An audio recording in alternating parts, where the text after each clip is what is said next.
Chapter 2838, Astonishing News when Fire Dance announced Zero Wing's plan to sell 1 million entry slots for Zero Wing City. A commotion broke out throughout the Eastern continent. Almost every power operating on the Eastern continent promptly held a meeting among their executives to discuss the entry slots. Orc Empire, Crimson Flame Fortress. How arrogant of Zero Wing. Aren't they afraid of suffering a backlash for pulling such a stunt? Snow Scar, who was now a level 130 Tier 4 Berserker, sneered as he looked at the information displayed on the conference table. They probably aren't aware that Saint's Hand has already established a city in the Black Hills, together with over a dozen superpowers. The Black Hills. This was a level 130 neutral map connected to the Valley of Death, a forbidden land. Meanwhile, the Valley of Death was also the map that current players had the best chances of exploring successfully. Although the Forbidden Land was dangerous, according to the reports of the Tier 4 experts who had explored it already, the number of Tier 4 legacy lands appearing inside far exceeded that of other places. There were also plenty of ancient ruins hidden in the map, which were of significant help with getting promoted to Tier 4.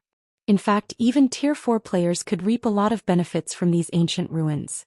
In response to Snow Scar's words, Xinyuan, who was now a level 131 Tier 4 Great Wizard, turned to the woman exuding a heroic and charming aura, seated at the table's seat of honor. In a respectful tone he said, "Vice Guild Leader Saint's Hand has sent us an invitation as well. They say they will offer us 10% of their new city's shares once it is constructed. However, we will need to garrison the city with 1 Tier 4 player and 20,000 Tier 3 players in return." How calculative of Saint's Hand. They must be aiming to have us help them deal with Zero Wing in the Orc Empire. A level 128 Tier 4 female assassin said, smirking. However, if they want to use us as pawns, don't you think that the price they're offering is too low? Snow Scar also nodded in agreement with the female assassin. The Blackwater Guild was no longer the same as it was before. Under Wuxia's lead, the guild had grown to a point where it could rival even super guilds. Moreover, unknown to the public, the guild even had 6 Tier 4 experts already. Xinyuan, tell Saint's Hand that they need to show more sincerity if they want to partner with us. We want at least 30% of the city's shares, Wuxia said, opening her eyes. Also, notify Zero Wing of Saint's Hand's actions. Tell them that Blackwater is willing to partner with Zero Wing to go up against Saint's Hand's alliance. However, in return, they must allow all of Blackwater's elite members into Zero Wing City. Vice Guild Leader, you know how Zero Wing operates. There's no way they will agree to such a condition, Xinyuan argued, feeling a headache incoming. He had negotiated with Zero Wing for partnership many times in the past, yet he had faced rejection every time. Now that Zero Wing had the potential to rival the 5 great super guilds, it had even less need to heed Blackwater's demands. It doesn't matter if they don't accept it now, Wuxia said nonchalantly. Once Saint's Hand opens their city and that side arrives, Zero Wing will have no choice but to agree to our demands. I understand. Xinyuan nodded. The current Zero Wing indeed had the qualifications to be arrogant. However, once Saint's Hand opened its city in the Black Hills, the situation would quickly reverse. After all, mainstream players were currently only at level 120. Although the Arctic Canyon was also an excellent location, it simply wasn't a place mainstream players could visit. At most, they could only make use of Zero Wing City's incredible mana environment. Not to mention, Saint's Hand's alliance consisted of more than a dozen superpowers. With the manpower and resources available to them, the alliance would soon become an existence that even the 5 great super guilds had to be wary of. At that time, Zero Wing's advantage in Tier 4 players would also disappear. However, Saint's Hand's alliance still wasn't the biggest problem Zero Wing would have to face, but the world-shattering war looming over the main continent. A guild like Zero Wing, which had established a base in a level 140 neutral map, would definitely head the list of cannon fodder for this war. Currently, though, very few people in God's domain actually knew of this upcoming war. The only reason Blackwater knew about it was Wuxia's special identity. Just when Blackwater was about to notify Zero Wing of Saint's Hand's actions, Saint's Hand actually announced its astonishing plan to the entire Eastern continent. Moreover, Saint's Hand even declared that it would open its city to everyone and charge a cheap entrance fee of only 1 magic crystal or 50 silver coins. As soon as this news came out, Many of the first-rate powers considering partnering with Zero Wing promptly changed their minds. After all, although Zero Wing City possessed an excellent environment, the entrance fee it charged was simply beyond the various first-rate powers' means. Not to mention the city's entry slots would be auctioned. In other words, the entry slots wouldn't cost just 10 magic crystals. By the end of the auction, each slot might actually go for 15 or even 20 magic crystals. Moreover, this was only the price to enter the city. Once inside the city, they were bound to incur all sorts of other expenditures as well. Rather than spending all those magic crystals, it would be much better to head to Xianxian City and explore the Valley of Death for ancient ruins and Tier 4 legacy lands. Not only could they save up on a lot of magic crystals by doing so, but their potential income was also higher. Sky Spring City, Zero Wing's residence. Guild leader: 90% of the first-rate powers seeking to partner with us and 80% of the adventurer teams seeking to join us changed their minds after Xianxian's announcement, Fire Dance said, a hint of disbelief in her eyes as she read the report she just received.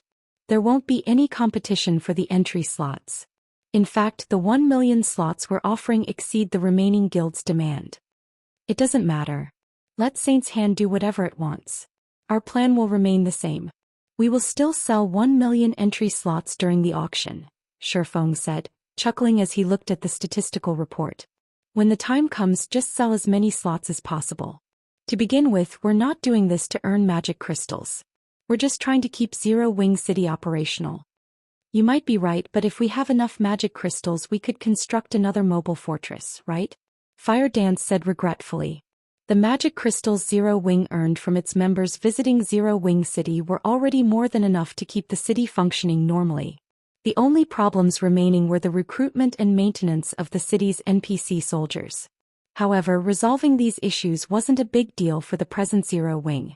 This was because many guild members were willing to develop themselves in Zero Wing City. There were also more than 20,000 Tier 3 experts from Heaven's Blade and Azura. In total, Zero Wing City already had an astonishing 50,000 Tier 3 players operating in it. At this point, all they needed to do was wait until the guild accumulated enough Tier 3 members to ensure Zero Wing City's security. Once the city's security was no longer a concern, they could open up the city to NPCs and begin recruiting NPC soldiers in large numbers. However, the mobile fortress's power had made a deep impression on Fire Dance. She believed it would be wonderful if Zero Wing could gain another mobile fortress. Let's not talk about getting another mobile fortress, Shifeng said, chuckling. What we can do is further increase the number of Tier 4 players. We have to improve the guild's strength. Read latest chapters at Wuxia World. You further increase? Fire Dance parroted, confused by Shifeng's words. Is that even doable? Producing Tier 4 players was easier said than done. Finding Tier 4 legacy lands was one thing. Mastering a Tier 4 skill or spell within the allotted time was another thing altogether. The help Zero Wing City's environment provided for this aspect could already be regarded as the best available in God's domain. She found it hard to imagine other ways to help Zero Wing produce even more Tier 4 players. Of course. Smiling, Shifeng said, contact Summer and the others and have them gather in Zero Wing City's City Lord's mansion. If it were before he had visited the ancient god's domain, he would indeed have no way of accomplishing such a feat. However, after his trip to the ancient era he did. And that was by using the ancient beast sculpture. Chapter 2839, Statues. Astonishing function. Zero Wing City, City Lord's mansion. Alluring Summer, Shadow Sword, Turtle Dove, Kola Yulon, Blackie, Flying Shadow, Silent Blade, Stubborn Bone, Yi Wumian, Rampant Blade, Su Qianlu, Minor Wind and Graceful Moon gathered in the second underground floor of the City Lord's mansion after receiving Fire Dance's summons. Looking at Fire Dance, who was guiding their group, Kola asked curiously, Commander, why did the guild leader suddenly have us come over? At Kola's question, the others in the group also looked at Fire Dance curiously. For the sake of raising their chances of getting promoted to Tier 4, they had all focused on training in the battle arena recently to improve their control over mana. In Zero Wing City's mana environment, their control over mana had improved at a noticeable rate. Among them, Alluring Summer had become a master magician and even gained her own mana domain. Her achievements had spurred the rest of them to train even more zealously. Yet instead of letting them focus on their training, Fire Dance had suddenly summoned them here. It's a secret, Fire Dance answered with a smile. Moreover, this trip will be beneficial for you. You might even increase your chances of getting promoted to Tier 4 by a large margin. Fire Dance naturally knew of everyone's desire to get promoted to Tier 4. After all, Zero Wing City's environment was greatly beneficial to even a Tier 4 player like herself, let alone Tier 3 players. Moreover, in the current God's domain, Tier 3 players couldn't make any waves at all. Only by reaching Tier 4 would a player have an impact on the big picture. Are you trying to trick us, Commander? We already have Zero Wing City's environment to help us. Is there really another way to increase our chances of promotion further? Shadow Sword asked skeptically. However, he couldn't help growing a little eager and excited at Fire Dance's answer. He understood very clearly that with his current standards, it would be incredibly difficult for him to get promoted to Tier 4, even with the support of Zero Wing City's excellent environment. It would most likely take him several attempts before he could get promoted. And worse, players who failed their Tier 4 promotion quest had to wait for a long period before they could re-challenge their promotion quest. Even if he could find another Tier 4 legacy land quickly, he would still have to wait up to a month. If he suffered consecutive failures, it could very well take him up to half a year or possibly more to reach Tier 4. If he were to hover at Tier 3 for half a year, he simply couldn't imagine how far he would fall behind the current Tier 4 players. After all, there were still many places in God's domain that only Tier 4 players and above could set foot in. Meanwhile, the opportunities, legacies, and items available in these forbidden lands were far superior to what other maps provided. That was what the guild leader said, Fire Dance said, nodding. Otherwise, he wouldn't have interrupted your training spree and called you here. After saying so, Fire Dance stopped before a stone door sealed by a magic array. Standing guard beside this stone door were 4 level 140, Tier 3 fine gold guards. Even if a Tier 4 player came here, they shouldn't think of getting past these NPCs quickly. When the 4 NPCs saw Fire Dance, they promptly removed the seal on the stone door. Subsequently, the stone door parted slowly, revealing a room the size of a basketball court. Many magic arrays isolated the room. Even if a Tier 4 player made a ruckus inside the room, their actions would go unnoticed in the outside world. Shifeng was waiting inside the isolated room. After glancing at everyone, Shifeng said, "Come on in." In response to Shifeng's words, Fire Dance entered the room curiously, followed by the rest of the group shortly afterward. After everyone entered the room, the 4 guards outside the room closed the door and quietly stood watch by the door, none of them daring to relax for even a moment. Having entered the room, Fire Dance and the others couldn't help looking at Shifeng in confusion. This was because even after entering the isolated room, they failed to sense anything special about it. In fact, the mana density inside the room even seemed slightly lower compared to outside. Upon seeing everyone's confusion, Shifeng smiled and said, "You must be wondering why I summoned you to such a place, right? Guild leader, the commander said you have a way to further increase our chances of getting promoted to Tier 4. Unable to hold back his curiosity any longer, Kola asked, "Is that true?" Truthfully, Kola didn't have much confidence in getting promoted to Tier 4 since his combat standard was still stuck at the flowing water realm even now. His control over mana was also only at the advanced magician standard. It was basically impossible for him to learn a Tier 4 legacy skill within a short period. It's true. However, how much improvement you gain will depend on yourselves, Shifeng said, nodding. He then pointed at the ancient beast statue set up in the center of the room and continued, "This thing is the key to your promotion to Tier 4. A statue. Everyone present grew even more confused when they heard Shifeng's words. Even Fire Dance was no exception. Although the statue in front of them looked exquisite no matter how they looked at it, it did not seem like a tool that could help them reach Tier 4. "Observe it from a closer distance," Shifeng said, chuckling. "But don't use your eyes, use your whole body to perceive it." The ancient beast statue was an incomparably mysterious object, and it was incredibly difficult for someone to notice its uniqueness. This was because the ancient beast statue would reveal its properties only in an environment with incredibly dense mana. Moreover, these properties were noticeable only at close distance. If one stood too far away from the statue, one wouldn't sense anything special about it. In fact, placing the statue in a room would even cause the density of the mana in the room to drop. In the past, some players had even treated the ancient beast statues as junk and sold them cheap. At Shifeng's advice, Kola and the others approached the statue. And when everyone got within 10 yards of the ancient beast statue, their expressions promptly changed. How is this possible? The operating principles of mana have become much clearer. There's at least a 50% improvement. As a Tier 4 player, Fire Dance was the quickest to notice the changes the ancient beast statue brought about, and she couldn't help gaping at the statue in disbelief.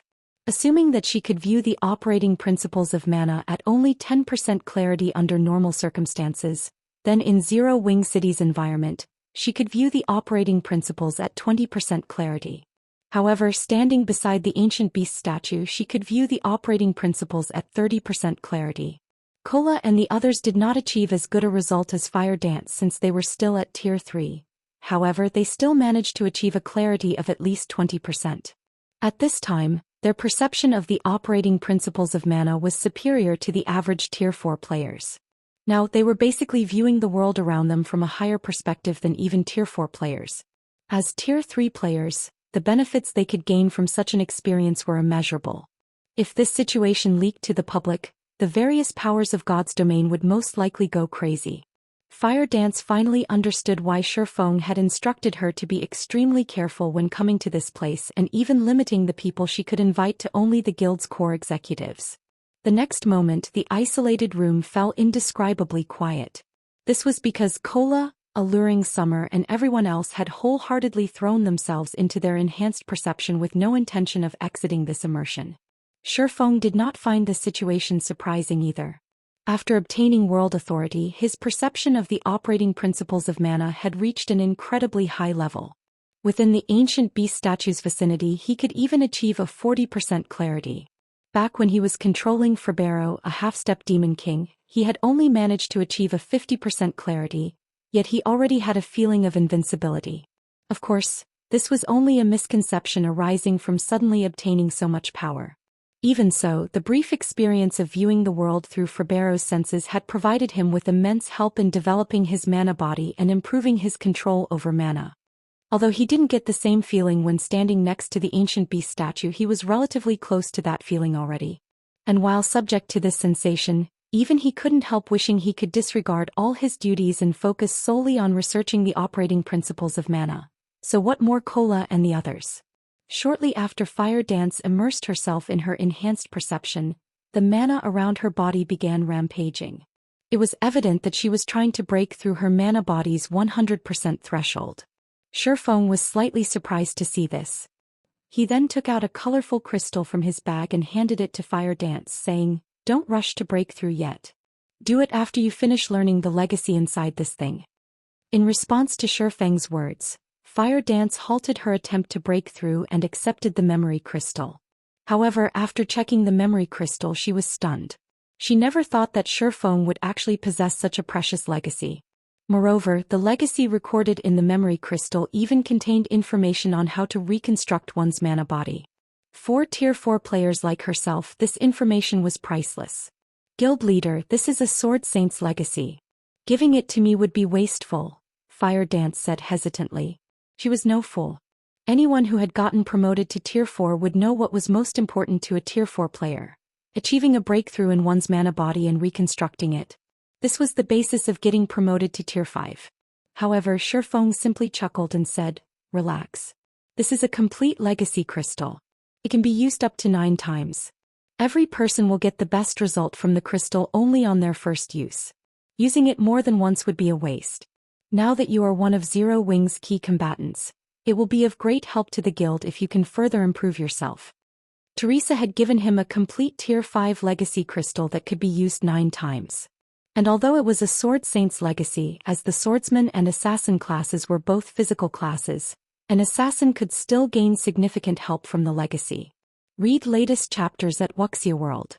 If Fire Dance could elevate her mana body's potential to 105% due to this legacy crystal, it would be of significant help to the present Zero Wing. Since Shifeng wasn't accepting any argument, Fire Dance eventually gritted her teeth and activated the memory crystal. After all, what Shifeng said was true. There were significant differences even between Tier 4 players. Take Violet Cloud for example. Because she had long since broken through her mana body's 100% threshold, Her combat power had surpassed Fire Dance's by a large margin as soon as she reached Tier 4. If Fire Dance could break through the 100% threshold now, she would be able to hold her ground even against monstrously strong Tier 4 experts. Immediately, the colorful crystal in Fire Dance's hand released several streaks of light that flowed straight into her eyes. Simultaneously, a large amount of information was transmitted directly into her brain. Chapter 2840 Consecutive Breakthroughs. As information from the Sword Saint's legacy flooded Fire Dance's mind, the mana she exuded strengthened and weakened in intervals. It was evident that she had received a lot of inspiration from the legacy.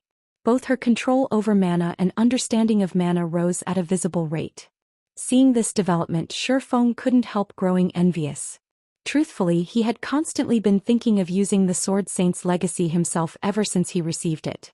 However, he also understood that he wouldn't benefit much from it. This was because the current bottleneck he faced wasn't related to mana but his concentration. To raise the strength of his mana body to a whole new level, he needed to raise his concentration to a point where he could control his mana body with a threefold manipulation method. Hence, using the Sword Saint's legacy now would simply be a waste. I should start training and adapting to a threefold manipulation method as well. Shifeng smiled involuntarily when he saw everyone in the room improving rapidly. Then he sat down and began his own training.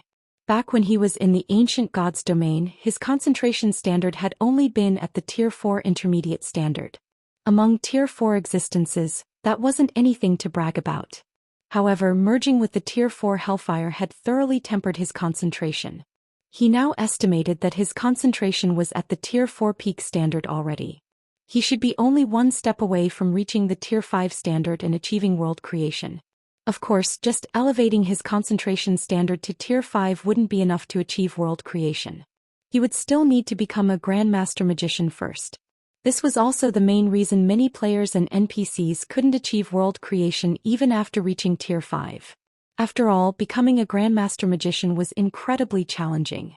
Generally, most people capable of becoming a Grandmaster Magician were lifestyle Grandmasters. Yet most of these lifestyle Grandmasters were unsuited for combat and were incapable of reaching Tier 5, only reaching Tier 4 at best. This situation was especially obvious among players. In the past, over 70% of experts that had achieved world creation were lifestyle Grandmasters stuck at Tier 4, and many experts who had risen to Tier 5 couldn't help envying those players. After all, the disparity in combat power between individuals with and without world creation was like the difference between heaven and earth. Even at Tier 5, world creation could still influence a battle.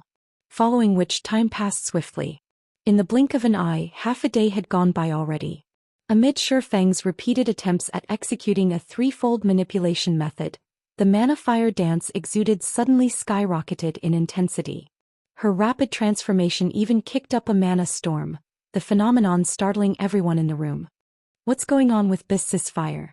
The mana she's exuding is so powerful. Flying Shadow exclaimed. He was thunderstruck when he saw the white mist wreathing Fire Dance's body. She should have broken through her mana body's limits, Turtle Dove said enviously. No, this shouldn't be just a simple breakthrough, Alluring Summer said, shaking her head. I've broken through the 100% threshold as well. Yet compared to Fire Dance right now, the phenomenon my breakthrough created was much weaker. Even if she achieved her breakthrough at Tier 4, the reaction shouldn't be so exaggerated. Alluring Summer had much greater authority when talking about breaking through the mana body's limits since she had unlocked her mana body to 102% potential already. Back when Alluring Summer broke through, her mana body had indeed undergone a qualitative transformation and provoked a powerful reaction in her surroundings. However, that reaction was much more subdued than Fire Dance's. At this time, the mana surrounding Fire Dance was already almost liquid. Even if Alluring Summer factored in the special environment of this room and the fact that Fire Dance was at Tier 4, a breakthrough in the mana body's limits still shouldn't generate such a powerful reaction. Several more minutes later, Fire Dance finally stabilized her mana, and an excited expression immediately appeared on her face. Guild leader, I succeeded. Fire Dance said as she looked at Shifeng excitedly. My mana body is currently at a 107% completion rate. If you give me a little more time, I can even reach 110%. She had heard plenty regarding the mana body from Shifeng. According to him, after breaking through the 100% threshold, the mana body would see further qualitative transformations at the 105% and 110% thresholds. Although she had yet to reach a 110% completion rate, with the information the Sword Saint's legacy provided and the ancient beast statue's effect, she was now confident of reaching that threshold. At that time her combat power would definitely surpass Violet Cloud's. After all, Violet Cloud's mana body was only at a 108% completion rate right now. You reached 107% on the first breakthrough? Shifeng was shocked. Normally, a player couldn't reach or exceed 105% on their first breakthrough. Even Violet Cloud was no exception. After all, players would need to overhaul the method they used to manipulate their mana body to reach this threshold. Nevertheless, Fire Dance had skated through this process. The improvement she achieved was beyond remarkable. That Sword Saint had a very thorough understanding of the mana body. His explanations were also simple to understand. It's a pity that I'm not a swordsman myself. Otherwise I would have improved even more, Fire Dance said regretfully. If this legacy is given to Shadow Sword and the others, they should have a very easy time breaking through the 110% threshold. If you used it, you would probably achieve even more astonishing results, guild leader. The legacy actually has such great effects. Shifeng couldn't help feeling tempted by Fire Dance's words. However, he still suppressed his agitated heart in the end and said calmly, I'll pass for now. However, we can let Shadow Sword and the other swordsmen use the legacy once they reach tier 4. Anyone with a physical class can also use it if they manage to break through the 100% threshold. Shifeng was indeed very tempted to use the Sword Saint's legacy and go beyond his mana body's present 110% completion rate. He might even be lucky enough to reach a 115% completion rate. If that happened, he would have full confidence in completing the Divine Dragon's trial. However, his current priorities were developing his concentration standard and improving his understanding of magic arrays. So long as he succeeded in doing so, combined with the Sword Saint's legacy, he could develop his mana body beyond even a 115% completion rate. In fact, once he reached level 150, he could even start trying to create a personalized mana body. After all, not every tier 5 expert in the past had started creating personalized mana bodies only after exceeding the 110% completion rate. Many of these tier 5 experts had tried and succeeded even at 109% and 110%. This was because there was no integral connection between a mana body's completion rate and the creation of a personalized mana body. Having a higher completion rate only meant that a player was more familiar with the mana body they currently had. At most, this familiarity would grant the player an easier time in creating a personalized mana body. It wasn't essential. As for the matter of sharing the Sword Saint's legacy, if it were possible, he would prefer to let only tier 4 swordsmen use it. However, given the circumstances, Zero Wing didn't have 7 more tier 4 swordsmen suitable. Hence he had no choice but to loosen the condition. That way the guild could produce more above-average tier 4 players. I understand. Fire Dance nodded. Over the next 10 days, Zero Wing's core executives achieved significant breakthroughs one after another, thanks to the ancient beast statue. In addition, as the guild had discovered quite a number of tier 4 legacy lands in the Arctic Canyon, everyone began challenging their tier 4 promotion quests. As for Fire Dance, after reaching a 110% completion rate with her mana body, she led an exploration team into the Arctic Canyon, drastically increasing Zero Wing's income, particularly of top-tier level 130+ equipment and materials.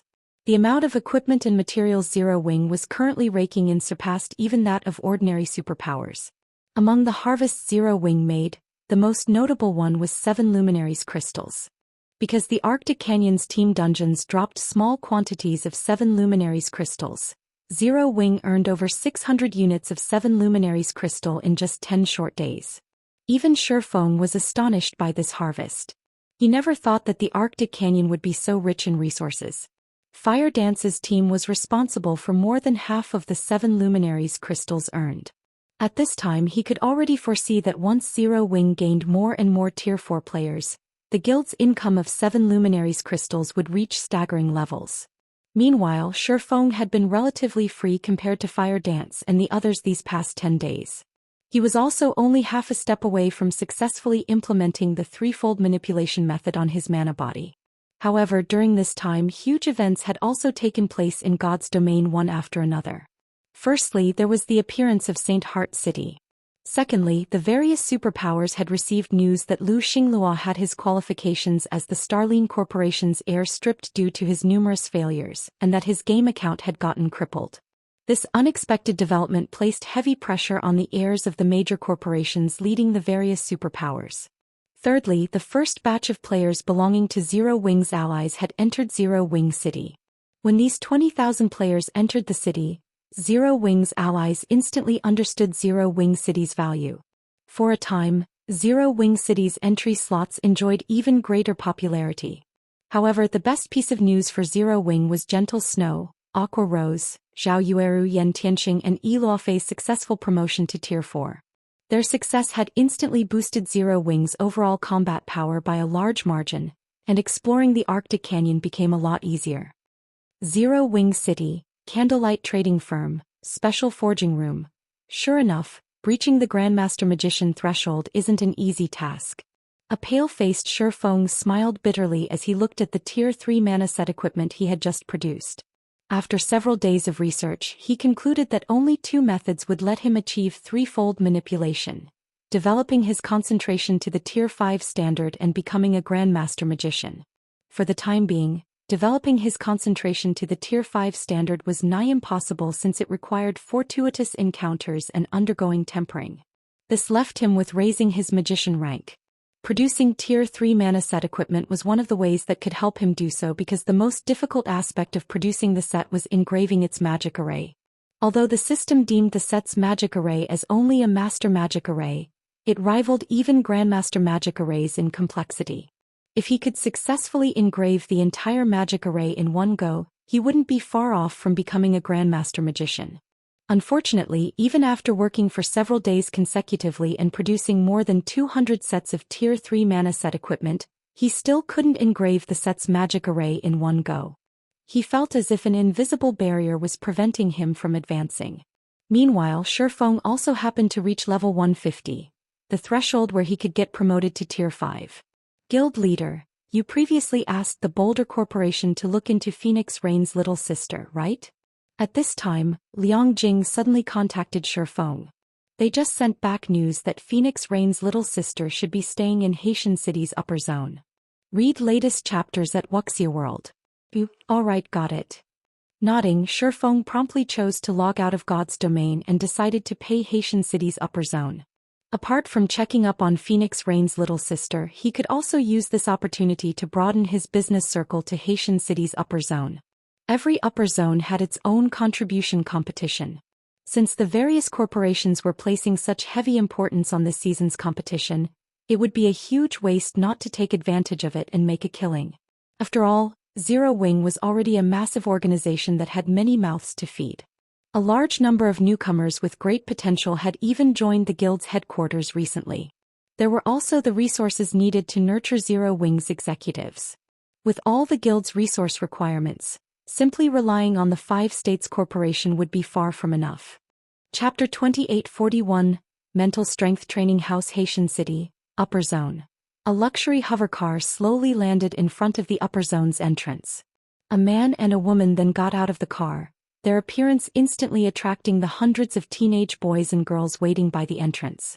This man and woman were none other than Shi Feng and Muxin. However, all of the teenagers focused on Muxin, their eyes filled with surprise and confusion. Why is the Boulder Corporation's heir here at Haitian City's upper zone? Could she be transferring to our upper zone? That's impossible. I heard that Muxin broke through recently and acquired Grade 1 authority in Yuantian City's upper zone. Moreover, not only does she have the Boulder Corporation's full support, but the base layer's supervisor is also quite supportive of her. At this rate, she might enter the middle layer of Yuantian City's upper zone. Why would she want to come to our upper zone? The teenage boys and girls began a heated discussion among themselves when they saw Muxin. They couldn't understand why a big shot like her would suddenly come to Haitian City's upper zone. Muxin, on the other hand, paid no attention to the teenagers discussing her. She behaved as if these people did not exist at all. Why are there so many people taking Haitian City's test? It's more than 10 times the number I saw at Yuantian City, Shi Feng asked, astonished when he saw the crowd thronging the entrance. When he took the test to enter Yuantian City's upper zone, There had only been several dozen other people taking the test with him. Such a huge difference between upper zones was incredible. Haitian City's upper zone is more populous than Yuan City's upper zone. It was also constructed a little earlier. Looking at the teenagers waiting by the entrance, Mushin shook her head and explained, "However, these people aren't talents the Green God Company is nurturing internally. They were born inside Haitian City's upper zone. Also, this place is holding its annual evaluation, which is why so many people are here. The corporations behind these people will use the test results to determine their future successors and daily resource allocations. For these people, this period will most likely be the most competitive period of their lives." At this point, a hint of frustration darkened Mushin's eyes. It was precisely because of this competition that her relationship with Krue wasn't particularly good. Compared to life in the outside world, life in an upper zone was much harsher. "I see. So that's why these children have such astonishing physical fitness," Shifeng commented. When he looked at the teenagers before him, he couldn't help sighing ruefully. He had to admit that the upper zone's children were indeed amazing. From what he could see, every one of these teenagers could easily beat up martial artists below the master standard. This wasn't a standard the youths born and living in the outside world could match. Having such amazing physical fitness at such a young age, these teenagers would become even more amazing once they entered God's domain. Let alone reaching Tier 4, they could very well reach Tier 5. At this moment, Shifeng finally understood why the various superpowers had so many Tier 4 and Tier 5 experts. He could produce many Tier 4 experts just from the group of youngsters in front of him. "Let's hurry inside." Taking a look at the time, Mushin said, "If we wait until the mental path activates like last time, it'll be even more difficult to find that girl you mentioned. After all, we are residents of Yuan City's upper zone, not of Haitian City's upper zone." Shifeng nodded in response and followed Mushin straight into Haitian City's upper zone. Although a person could freely visit all upper zones once they had a registered ID, the upper zones operated like independent organizations and competed with each other. In fact, some of the tasks the Green God Company assigned to the various upper zones were dependent on the performance of each upper zone. Hence, the residents of every upper zone were somewhat hostile toward the residents of other upper zones. Under normal circumstances, an upper zone's resident wouldn't visit another upper zone. After all, one mistake could easily result in a fight. Upon seeing Mushin and Shifeng walking straight into the upper zone, the teenagers standing by the entrance couldn't help envying them. This was because people older than 20 who could enter the upper zone directly had already obtained IDs in the upper zone. These people wouldn't have to struggle to enter the upper zone, unlike themselves. Who's that man? Why is a person like Mushin escorting him? He might be the son of some big shot living on the middle layer. Otherwise, why would someone of Mushin's standing guide him? Damn it. This is too enviable. If I were the son or nephew of a mental strength master, I wouldn't have to struggle here so desperately. I could even enter one of the middle layer's mansions for training. At this time, the teenagers waiting by the entrance couldn't help gazing at Shifeng with jealous eyes. As children of major corporations, they might be objects of envy for the people living in the outside world, but they were nothing in the upper zone. Only the big shots living in the upper zone's middle layer would garner respect from the upper zone's residents. After entering Haitian City's upper zone, Shifeng found that this place was indeed more populous than Yuan City's upper zone. In fact, one could even consider it more prosperous. Not only were there high-rises all over the upper zone, but there was also something called the Mental Strength Training House here. Such a facility did not exist in Yuan City's upper zone. The Mental Strength Training House wasn't particularly large. The entire building was only 2 stories tall with the footprint of a basketball court. Yet a crowd waited to enter this small building, including children of major corporations and the Green God Company's talents. There were even direct successors of major corporations standing in line. This was a sight that definitely couldn't be found in Yuan City's upper zone. In fact, even Mushin felt an urge to enter the Mental Strength Training House when she saw it. However, she could only let this urge fade away. This was because the notice outside the training house very clearly stated that only those with Grade 2 authority or above in Haitian City's upper zone could use the training house. People of other upper zones would not be allowed entry at all. Aren't upper zones open to all residents with ID? Shifeng was confused when he saw the notice. Why is there such a rule in Haitian City's upper zone? Isn't this unfair to people of other upper zones? The upper zone placed extreme importance on mental strength. One could easily imagine how attractive a place capable of helping a person improve their mental strength would be for the residents of the various upper zones. There's no helping this. The Mental Strength Training House is a resource Haitian City's upper zone won after competing with the other upper zones.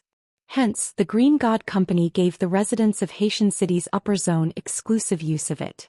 It is also why many more corporations are willing to invest in Haitian City compared to the other upper zones, Mushin said, shaking her head. A bitter smile appearing on her face, she added, if not for the Boulder Corporation having deep roots in Yuan City, we would have most likely moved the focus of our development to Haitian City already. Mushin's words didn't particularly surprise Shifeng. Although he had not experienced the training house's effects, mental strength was everything in the upper zone. It would naturally be very attractive to the various corporations. In fact, Shifeng also felt tempted to transfer to Haitian City's upper zone. After all, his concentration was currently bottlenecked at the Tier 4 peak standard. Thus far he had already used 3 phantom potions, yet he was still nowhere near the Tier 5 concentration standard.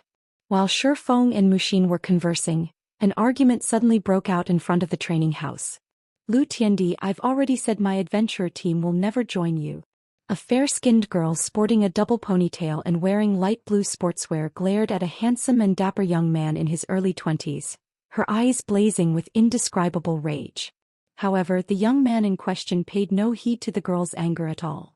Instead, a robust, middle-aged man standing beside him smiled and said, Miss Jilurong, you are free to refuse my young master's invitation, but if you do, you can forget about obtaining resources from anyone in this upper zone from now on. You should understand very clearly that my young master has the power to blacklist you. None of the people present dared to refute the middle-aged man's words. In fact, nobody stepped forward to champion the girl. This was because Lu Tiandi was the Starline Corporation's new heir. With the Starline Corporation's influence in Haitian City's upper zone, it would be child's play for it to prevent the upper zone's residents from selling resources to a specific individual.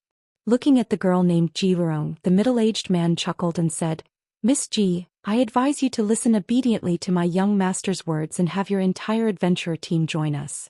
Otherwise, you shouldn't think of staying in Haitian City's upper zone anymore because nobody here will sell you any resources. You shouldn't even think of asking your older sister for help either. Read latest chapters at Wuxia World. EU. At the middle-aged man's words, many of the corporate children present looked at Jilurong sympathetically. In Haitian City's upper zone, even major corporations wouldn't dare to offend the Starline Corporation outright, let alone an individual with no background. If Jilurong refused Lu Tiandi's demand, everyone could already foresee the girl having to leave the upper zone shortly after due to a lack of resources. However, as Jilurong remained silent, the middle-aged man smiled triumphantly, and the spectating crowd sighed ruefully. A low voice suddenly resounded in the area.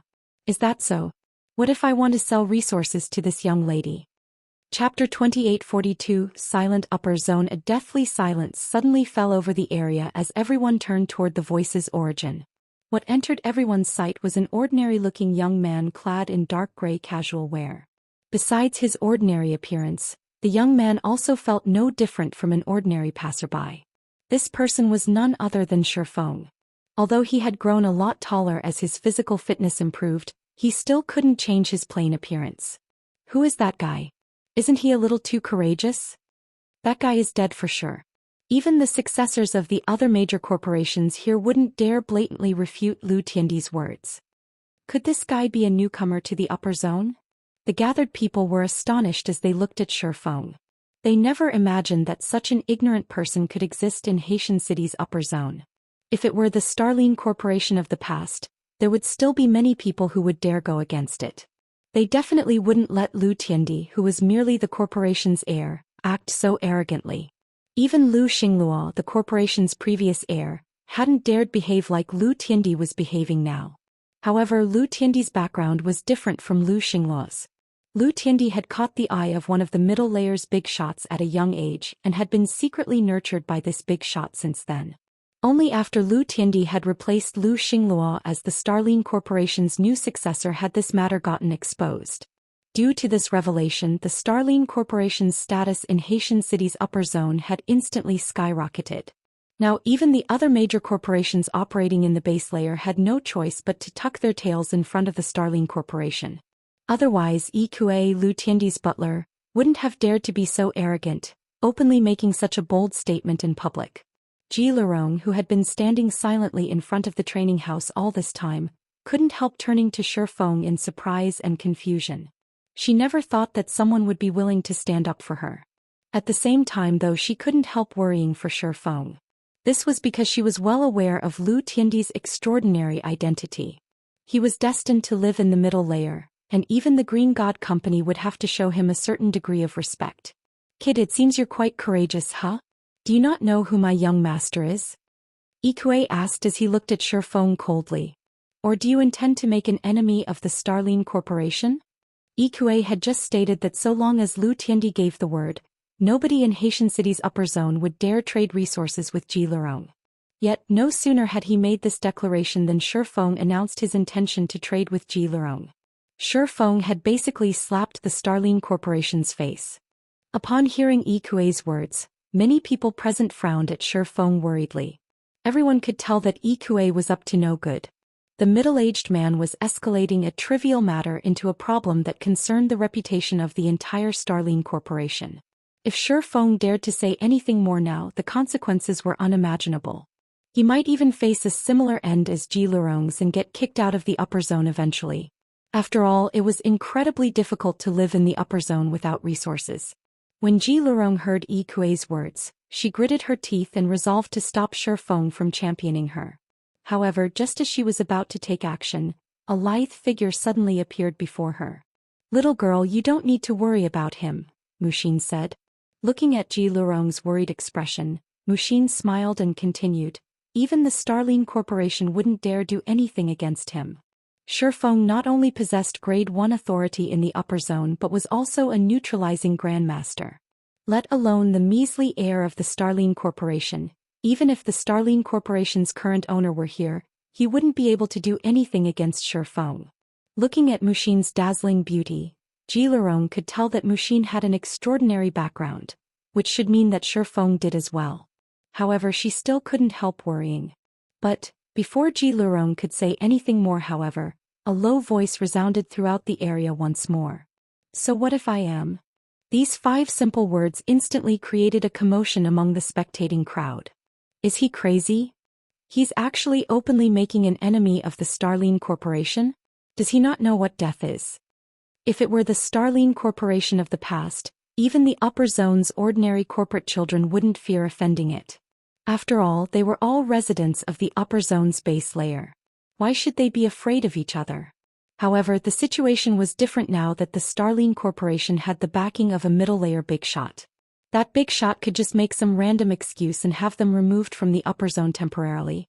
Once they were outside the safe haven known as the upper zone, the Starline Corporation would have plenty of means to deal with them.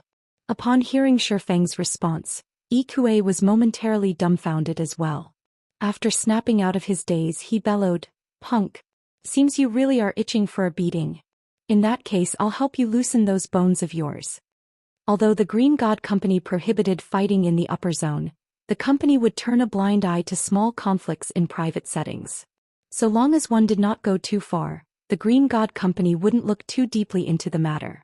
After all, disputes were bound to occur wherever people gathered. However, if anyone dared to take things too far, the Green God Company was bound to dish out a severe penalty.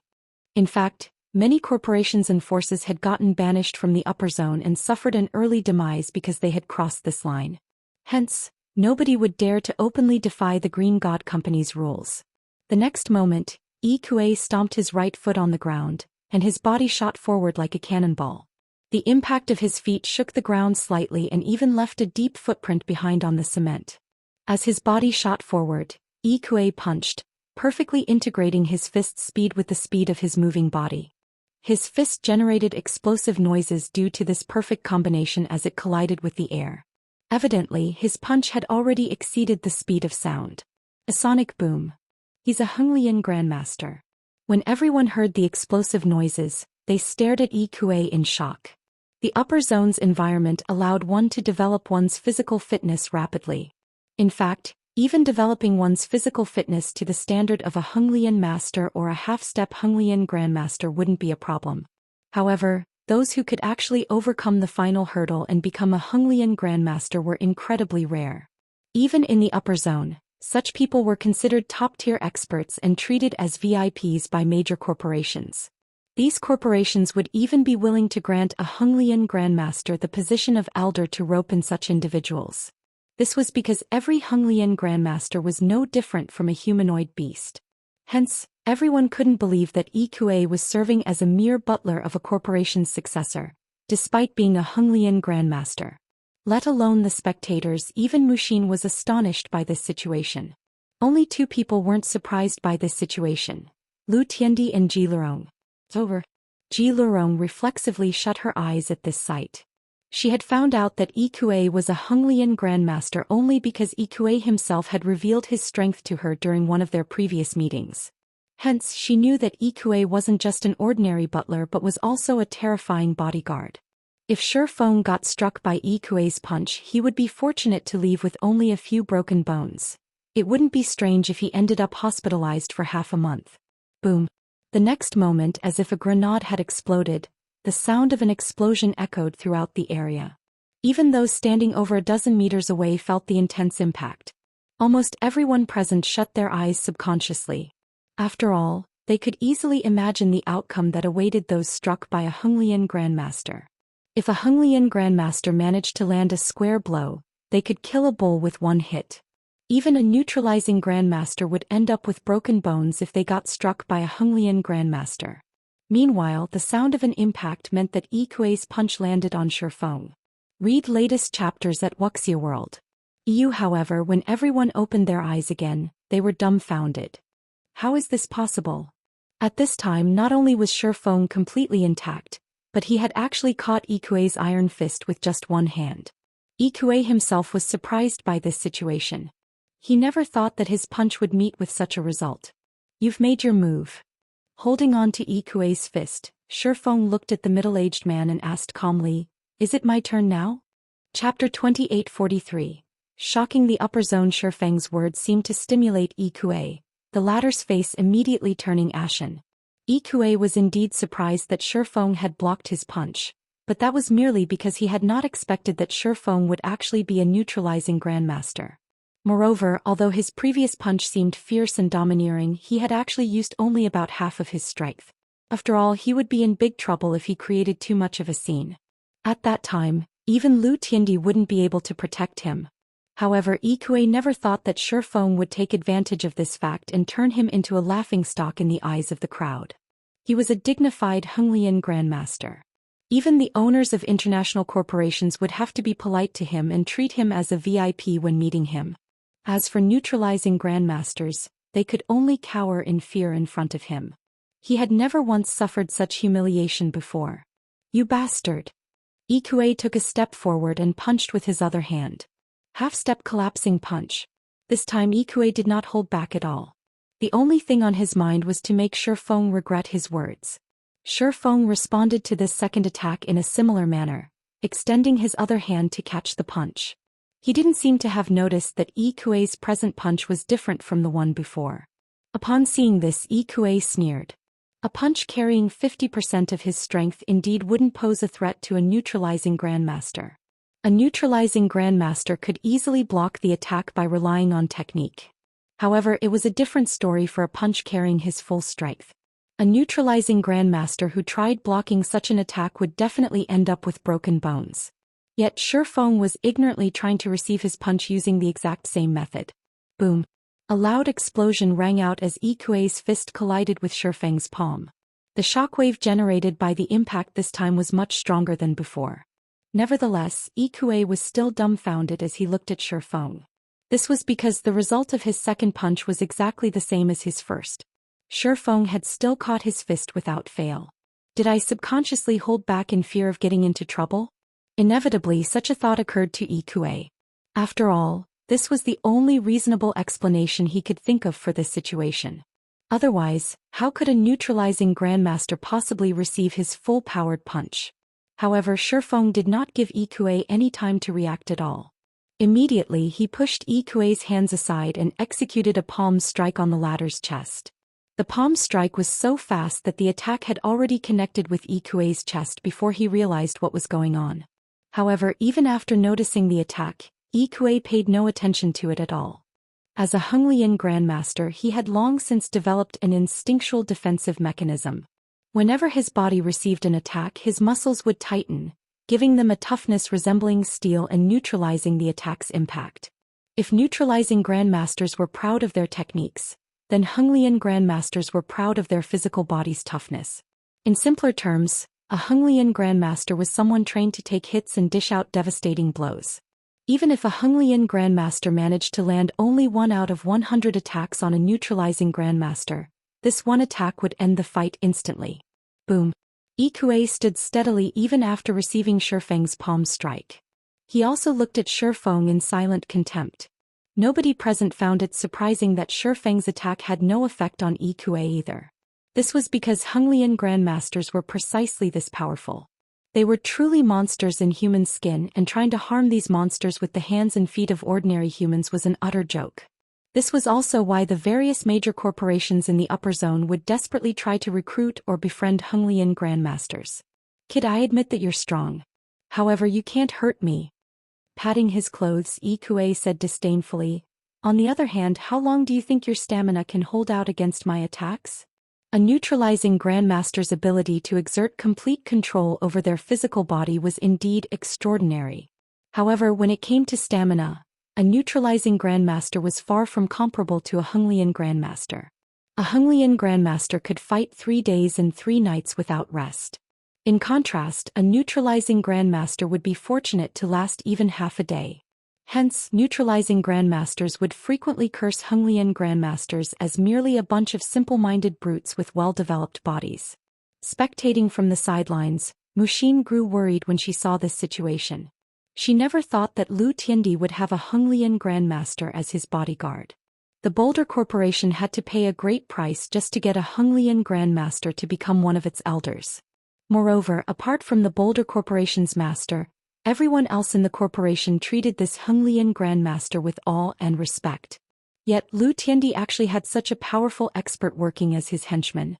It was ineffective. Shifeng also couldn't help looking at Yikuei in surprise.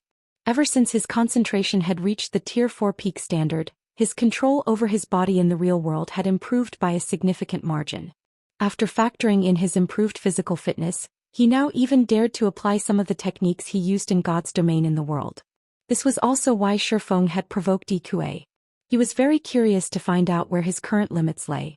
When Shifeng was catching Yikuei's second punch, he hadn't just caught the attack with an open palm. Instead, he had executed 3 rapid palm strikes against Yikuei's fist. In other words, he had used the 3 extreme slashes technique, a simplified version of Miracle Dragon's 6 extreme slashes. As Shifeng had executed his 3 palm strikes against Yikuei's fist almost in the same instant, it was practically impossible for the human body to tell that it wasn't just 1 but 3 separate attacks. Thus, Shifeng had succeeded in blocking Yikuei's full-powered punch. Otherwise, even if his physical fitness had improved a lot after he began living in the upper zone, he would still have to avoid Yikuei's full-powered attack. Meanwhile, the offensive palm strike Shifeng executed against Yikuei was currently his strongest attack. 4 extreme slashes. From an outsider's perspective, Shifeng's attack would look like an ordinary palm strike. In reality, his attack consisted of 4 palm strikes executed in rapid succession on the same location.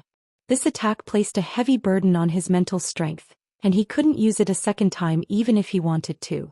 Looking at Shifeng's surprised expression, Yikuei smiled. "Kid. Now it's like..." Just when Yikuei thought to attack again, his body suddenly stiffened and he collapsed to the ground willy-nilly. His breathing became stifled and he had difficulty even speaking. In fact, even his vision started to blur. These abrupt changes discombobulated Yikuei.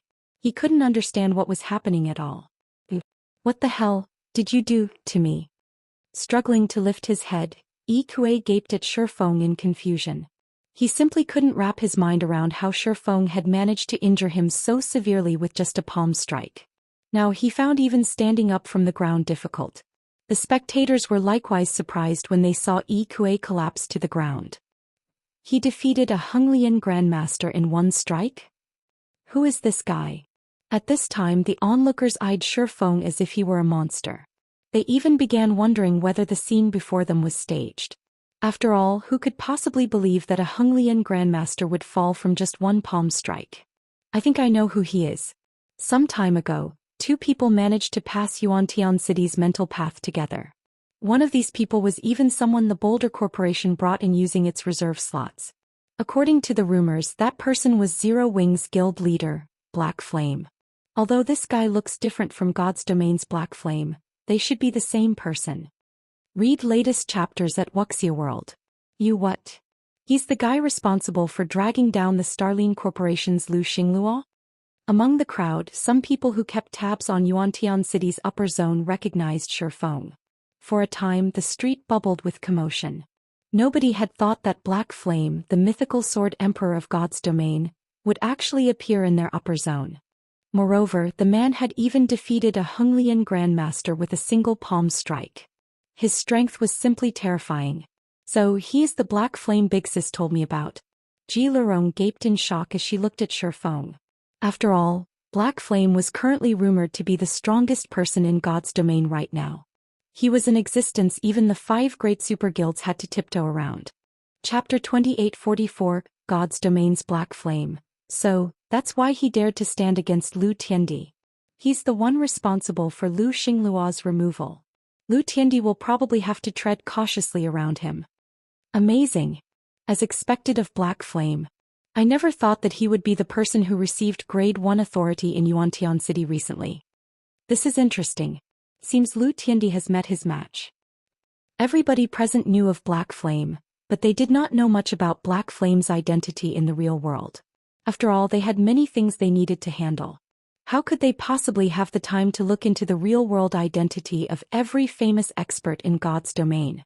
Only if they were particularly interested in a specific person would they spend some money to commission a detailed investigation. Not to mention, Black Flame was someone who had never publicly declared his God's domain identity in the real world. This made it even more difficult to investigate his situation. Only superpowers that paid close attention to Zero Wing would know of Black Flame's identity. While most people did not know of Black Flame's identity in the real world, it was a different story for the name Black Flame itself. This name was far too well known in God's domain. Not only was this name involved in many iconic battles in the game, but it was also behind the creation of many miracles. In fact, many of Black Flame's battle videos had circulated through the various kingdoms and empires forums and were regarded as a paradigm for swordsmen. It wouldn't be an exaggeration to say that almost every player operating on the eastern continent would know Black Flame's name. Needless to say, residents of upper zones like themselves, who were expert players in God's domain, would definitely know of Black Flame. Although Zero Wing started out as a guild with no backing or background, it was now publicly recognized as a superpower. Compared to the various superpowers that had relied on powerful organizations to gain their strength, the influence Zero Wing had over the public was many times greater. In fact, Zero Wing's influence over the virtual gaming industry almost rivaled the 5 great super guilds already. Zero Wing had already become an absolute titan in God's domain. Thus, Ji Lurong felt like she was dreaming when she looked at Shifeng. While the onlookers were discussing quietly among themselves, Lu Tiandi, who had been silently spectating the situation all this time, suddenly approached Shifeng. It seems I have been impolite. I didn't think that you would be Zero Wing's guild leader, Black Flame, Lu Tiandi said as he looked at Shifeng with a friendly smile. He also gave off an indescribably calm feeling, betraying no anger over Shifeng having heavily injured his butler. Hello, my name is Lu Tiandi, the current guild leader of Starlink. You have truly helped me a bunch by defeating Lu Xingluo, guild leader Black Flame. Otherwise, I would most likely have to expend a lot of time and effort to take over Starlink. No need for thanks. You and I are not allies, Shifeng retorted nonchalantly. Others might not know about Lu Tiandi, but Shifeng had a very deep understanding of him. This was because Lu Tiandi had been a well-known Tier 6 God-ranked expert in the past. However, he had not joined any guild. Instead, he had led an adventurer team while working under Starlink. Although Lu Tiandi appeared friendly on the surface, he was deep down a very conniving person. He had toyed with many powers in the past. These powers had worked for Lu Tiandi only to get backstabbed. For this reason, many superpowers had detested Lu Tiandi. However, because of Lu Tiandi's extraordinary strength and his tremorous clown adventurer team, one of God's domain's 7 great dark adventurer teams, none of the various superpowers could do anything against him. Guild leader Black Flame, must you be so unapproachable? Lu Xinglua and I are 2 different people.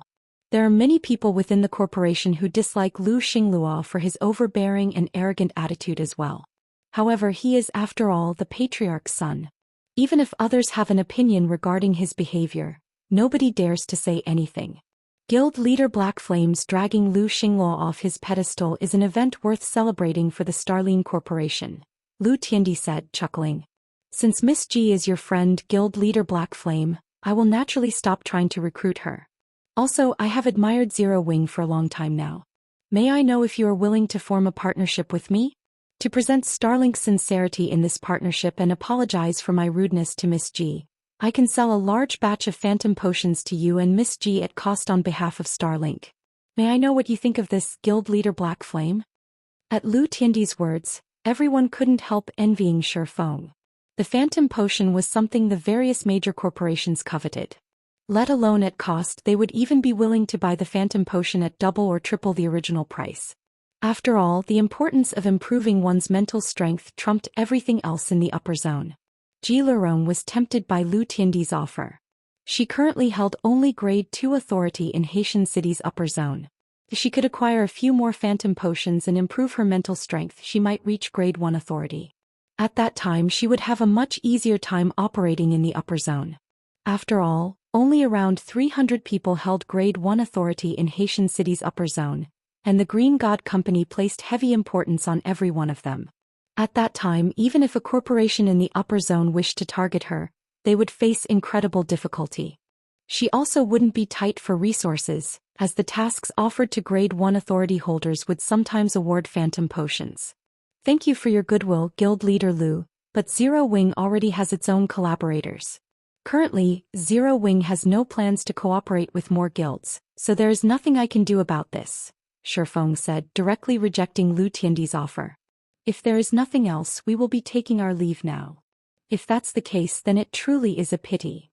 Sighing, Lu Tiandi said, if you have any intentions of forming a partnership in the future, feel free to contact me anytime, Guild leader Black Flame.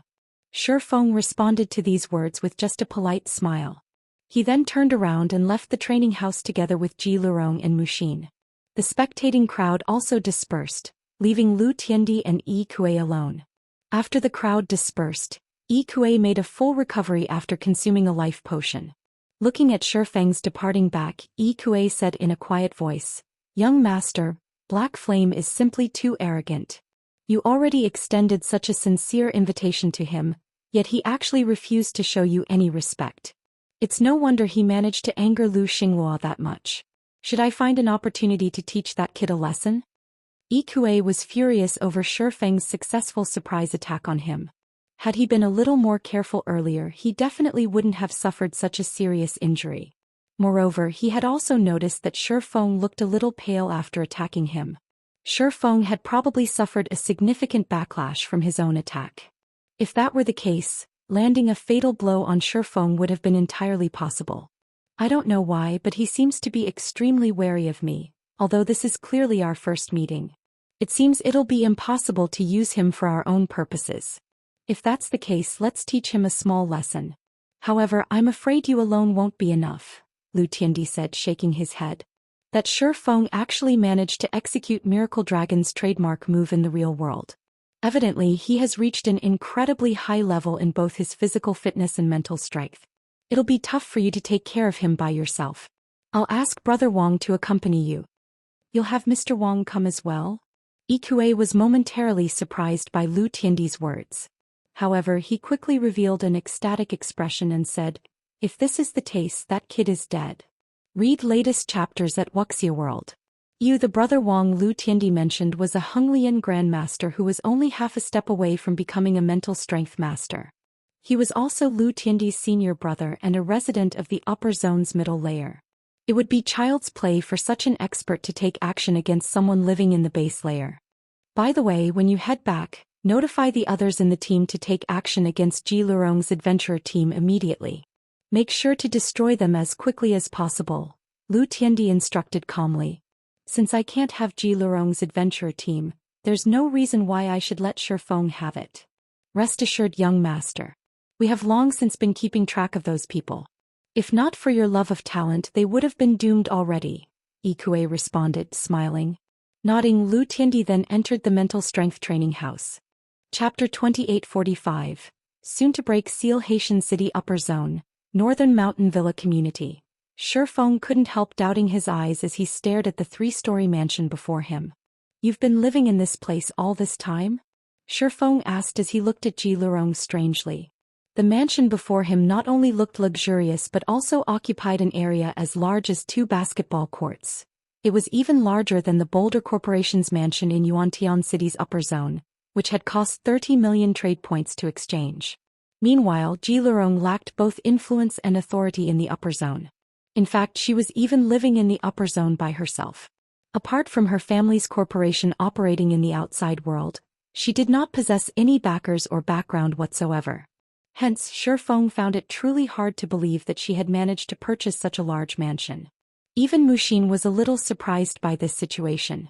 After all, the base layer's mansions couldn't be bought by just anyone with sufficient points. Normally, one also needed to have grade 1 authority or above. However, from the information she obtained on Ji Lurong's background, the latter had only grade 2 authority.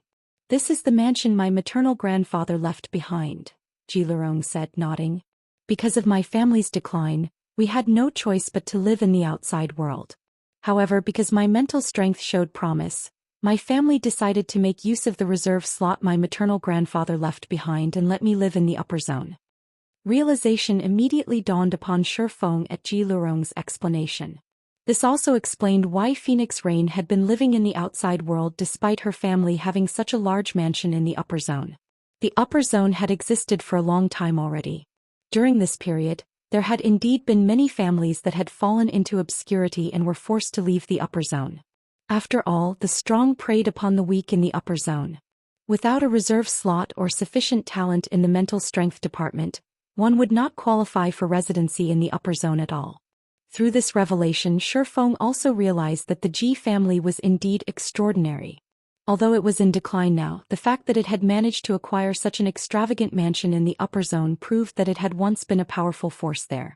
This also explained how Phoenix Rain managed to rely on her own strength to become one of the Dragon Phoenix Pavilion's pavilion masters.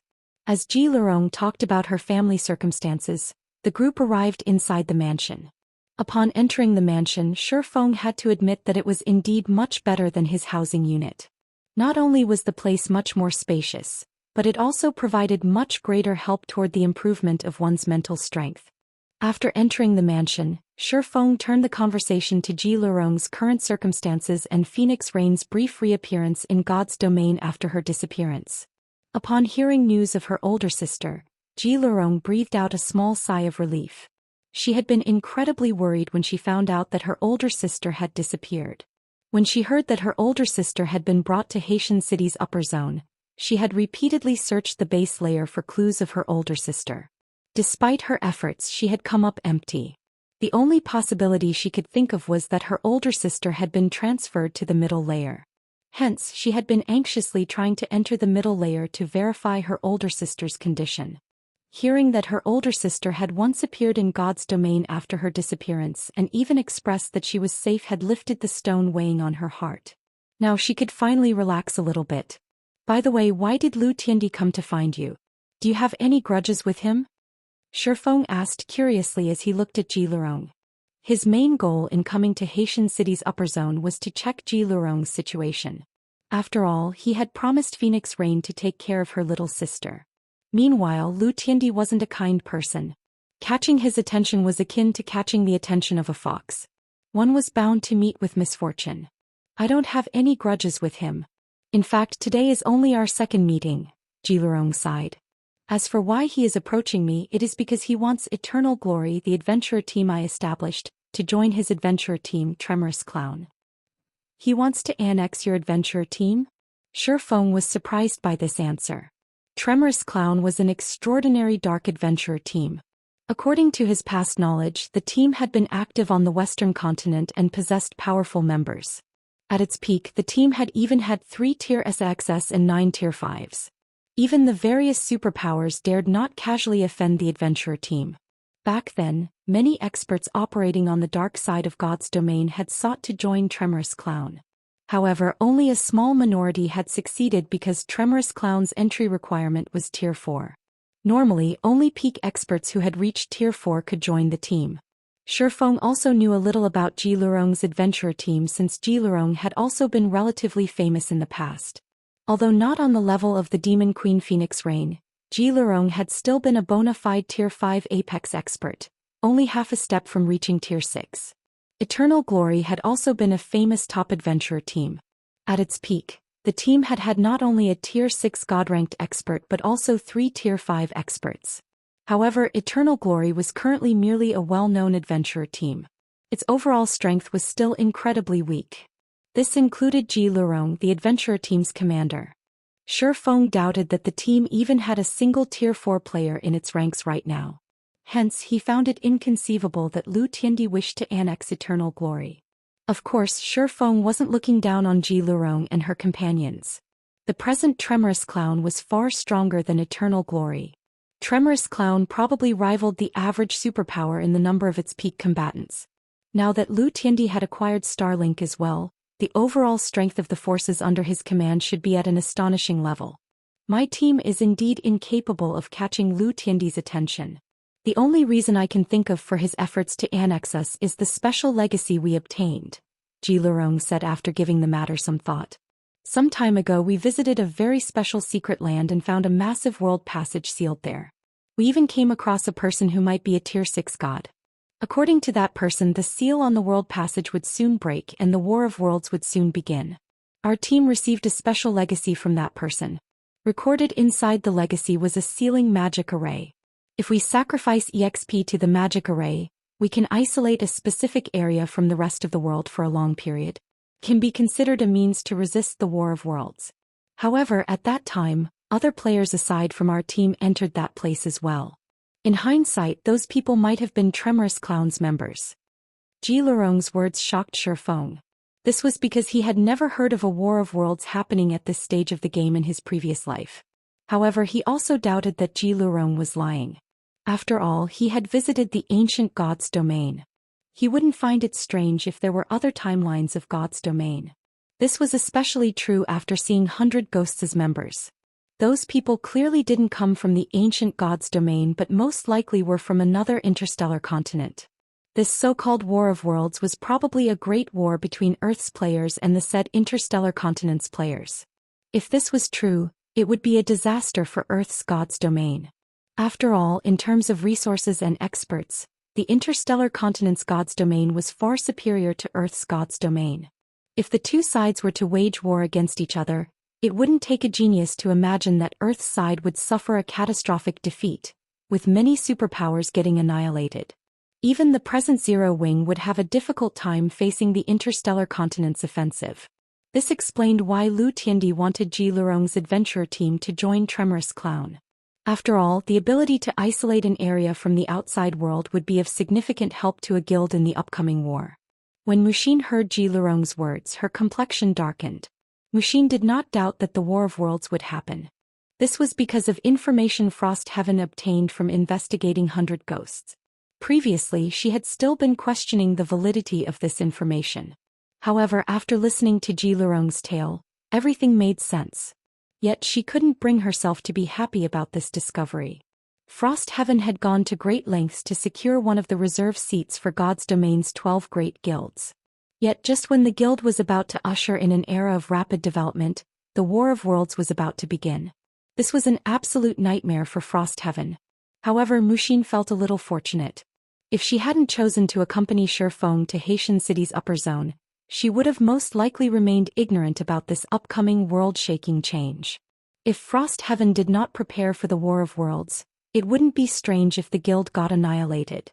While Mushin was pondering Frost Heaven's future, Shifeng looked at Ji Lurong and said earnestly, Verong, now that Lu Tiandi has set his sights on you and you have even rejected his offer with his personality, I'm afraid it won't be long before he takes action against your team. It is no longer suitable for you to remain in Haitian City's upper zone. It will be safer if you move to another upper zone. I have a housing unit in Yuantian City's upper zone. Although it isn't comparable to this mansion, you can still conduct daily exercises there. Would you like to move there? Shifeng knew Lu Tiandi's personality better than anyone. Lu Tiandi would eliminate anyone he deemed his enemy. With the Starline Corporation's present influence over Haitian City's upper zone, Ji Lurong definitely couldn't live there in peace. Only by leaving Haitian City's upper zone would Ji Lurong escape Lu Tiandi's clutches. Go to Yuantian City's upper zone? Inevitably, Ji Lurong hesitated. However, she also knew that Shifeng was right. Living in Haitian City's upper zone would no longer be safe. Miss Ji, if you find it inconvenient to live with guild leader Shifeng, you are welcome to live with me. Although the Boulder Corporation isn't as powerful as the Starline Corporation, we have established a solid foundation in Yuantian City's upper zone, Mushin invited. Miss Mushin, you misunderstand. I don't find it inconvenient. I am already very satisfied to be able to live in Yuantian City's upper zone, Ji Lurong said, shaking her head. I am just worried about my friends. They don't live in the upper zone. If Lu Tiandi targets them, I'm afraid they won't be able to hide from him for very long. If it were before, when God's domain still didn't hold such great importance to the various corporations, she wouldn't have to worry about the Starline Corporation secretly taking action against her companions. However, the situation was different now. Because of the extreme importance the Green God Company placed on God's domain, the various major corporations now prioritize the game. It wouldn't be strange if they took action against individuals in the real world. In response to Ji Lurong's worries, Shifeng chuckled and said, "That is simple. Just have your friends head to Zero Wing's headquarters. I'll have everything arranged for their stay." Read latest chapters at Wuxia World. He very much welcomed alliances with experts. Meanwhile, Eternal Glory had plenty of experts in its ranks. Once these players grew up, they would become formidable allies. Sheltering Eternal Glory's members now would only benefit Zero Wing. Moreover, Lei Bao was currently at the half-step Honglian Grandmaster standard already. There was also Fire Dance, who was not much inferior to Lei Bao. Combined with the various top-level security measures set up in Zero Wing's headquarters, even a Honglian Grandmaster would have difficulty making trouble there. After hearing Shifeng's words, Ji Lurong couldn't help rejoicing. Excitedly she said, "Thank you, Guild Leader Shifeng. I assure you that they will listen to all of Zero Wing's arrangements during their stay." The fact that her adventurer team's members could stay in Zero Wing's headquarters was definitely good news. After all, the present Zero Wing was already very strong. Moreover, the various major corporations hadn't been able to do anything against the guild thus far. Hence, her companions should be relatively safe once they moved to its headquarters. After ending her conversation with Shifeng, Ji Lurong promptly contacted her companions and had them hurry to Zero Wing's headquarters immediately. Chapter 2846. Frightening headquarters. The sun was setting, and the sky was growing darker. Originally, this was a time when countless office workers would be getting off work and going home. However, the lights of Zero Wing Tower remained brightly lit. Compared to the buildings around it, the tower looked much livelier, with many people coming and going from it. There was even a long queue of young men and women waiting outside the entrance to take the basic tests for joining Zero Wing. At this time, a group of several dozen people of various origins and clad in diverse styles suddenly appeared in front of the tower and quietly studied the tall building before them with curious expressions. "So this is Zero Wing's headquarters?" A young man with freckles on his face said in disdain as he looked at the line of young men and women waiting outside the building. "I really wonder what's gotten into the commander. Why does she want us to train in Zero Wing's headquarters all of a sudden?" Although Zero Wing is a powerful guild in God's domain, the number of peak experts it actually has isn't a lot. These people trying to join Zero Wing are obviously newbies as well. I bet they can't clear the trial tower's 3rd floor. Yet the commander actually wants us to train with Zero Wing? None of the group objected to the youth's derisive remarks. It was evident that they agreed with him. As people who had chosen to join an adventurer team, the thing they disliked the most was being tied down by various restrictions. Hence, they also held players who joined guilds in extreme contempt, considering guild players to be basically weaklings who feared the strong but bullied the weak. In comparison, every member of their adventurer team could become a core member of a guild, even a super guild, should they choose to join one. This was because they had honed their combat techniques through fighting powerful monsters and various outdoor PvPs without relying on any background or backer. They were completely different from the experts pampered and cultivated by guilds. Moreover, they were also incredibly strong in real-world combat, much stronger than the fighting champions frequently mentioned on TV. This was also why they felt that going out of their way to train with Zero Wing was a complete waste of their time. However, the middle-aged man leading the group shot a glance at the freckled youth and said coldly, "Enough, Tiantong. This is the commander's order. Either you go to Zero Wing or leave the team. Do you wish to leave the team?" The freckled youth named Tiantong no longer dared complain. Although he was still unreconciled to the situation, he did not dare defy the middle-aged man. Similarly, everyone else in the group held their tongue, nobody daring to voice any opinions. This was because this middle-aged man wearing a black shirt was not only Crimson Mask, the Eternal Glory Adventurer Team's vice commander, but also the strongest person in the adventurer team. He was so powerful that even if everyone in their adventurer team, including their commander Ji Lurong, banded together, they would just barely be able to hold their ground against him. On the Western continent, he was also known to many as Crimson Mask the Demon. In one instance, in order to save a companion cornered by a large guild, he had charged into a map sealed off by an army of 10,000 all by himself. This army had over 1,000 Tier 3 experts, yet not only had this 10,000-man army gotten routed, but none of the 10,000 players had managed to leave the map alive either. After this battle, the nickname Crimson Mask the Demon began to spread across the continent. As a result, Eternal Glory had a much easier time operating out in the fields. Moreover, Crimson Mask possessed an extraordinary identity even in the real world. He used to be very famous in the bodyguard industry. Many international corporations had sought to employ him. However, for some reason he had suddenly retired as a bodyguard to become a full-time gamer, thoroughly investing his life in God's domain. As for his decision to join Eternal Glory, which had been a weak adventurer team back then, that had simply been an accident. After seeing that everyone had quieted down, Crimson Mask nodded and led the group into Zero Wing Tower's lobby. As soon as Crimson Mask and the others entered the lobby, a beautiful woman with shoulder-length hair in sportswear approached their group. The core member's emblem pinned on her top indicated that she was a member of Zero Wing. When this woman appeared, Eternal Glory's members automatically raised their guard. The expression of Crimson Mask in particular turned grave when he saw her. This was because the pressure and presence this woman gave off were simply too powerful. Although the woman did not exude any kind of aura, they couldn't help feeling nervous for some reason when standing in her presence. Faced with this feeling, ordinary people would most likely think nothing of it. However, as players who had fought in numerous life and death battles in God's domain, Eternal Glory's members had long since honed their intuition beyond that of ordinary people. Anyone capable of making them feel nervous definitely wasn't an ordinary person. Eyeing the woman approaching them, Crimson Mask inwardly calculated his chances of winning should he fight her. However, after a round of careful observation, he was surprised to conclude that he had only an even chance of victory, and this was only because his physique was stronger. Could she be Fire Dance, the commander of Zero Wing's main force? No matter how Crimson Mask thought about the situation, this was the only possibility he could think of. Otherwise, he couldn't explain why this woman before him gave him such immense pressure. "You must be Eternal Glory's members, right?" the woman said, smiling as she scanned the group before her. "You can call me Turtle Dove. I've already heard about your situation from the guild leader.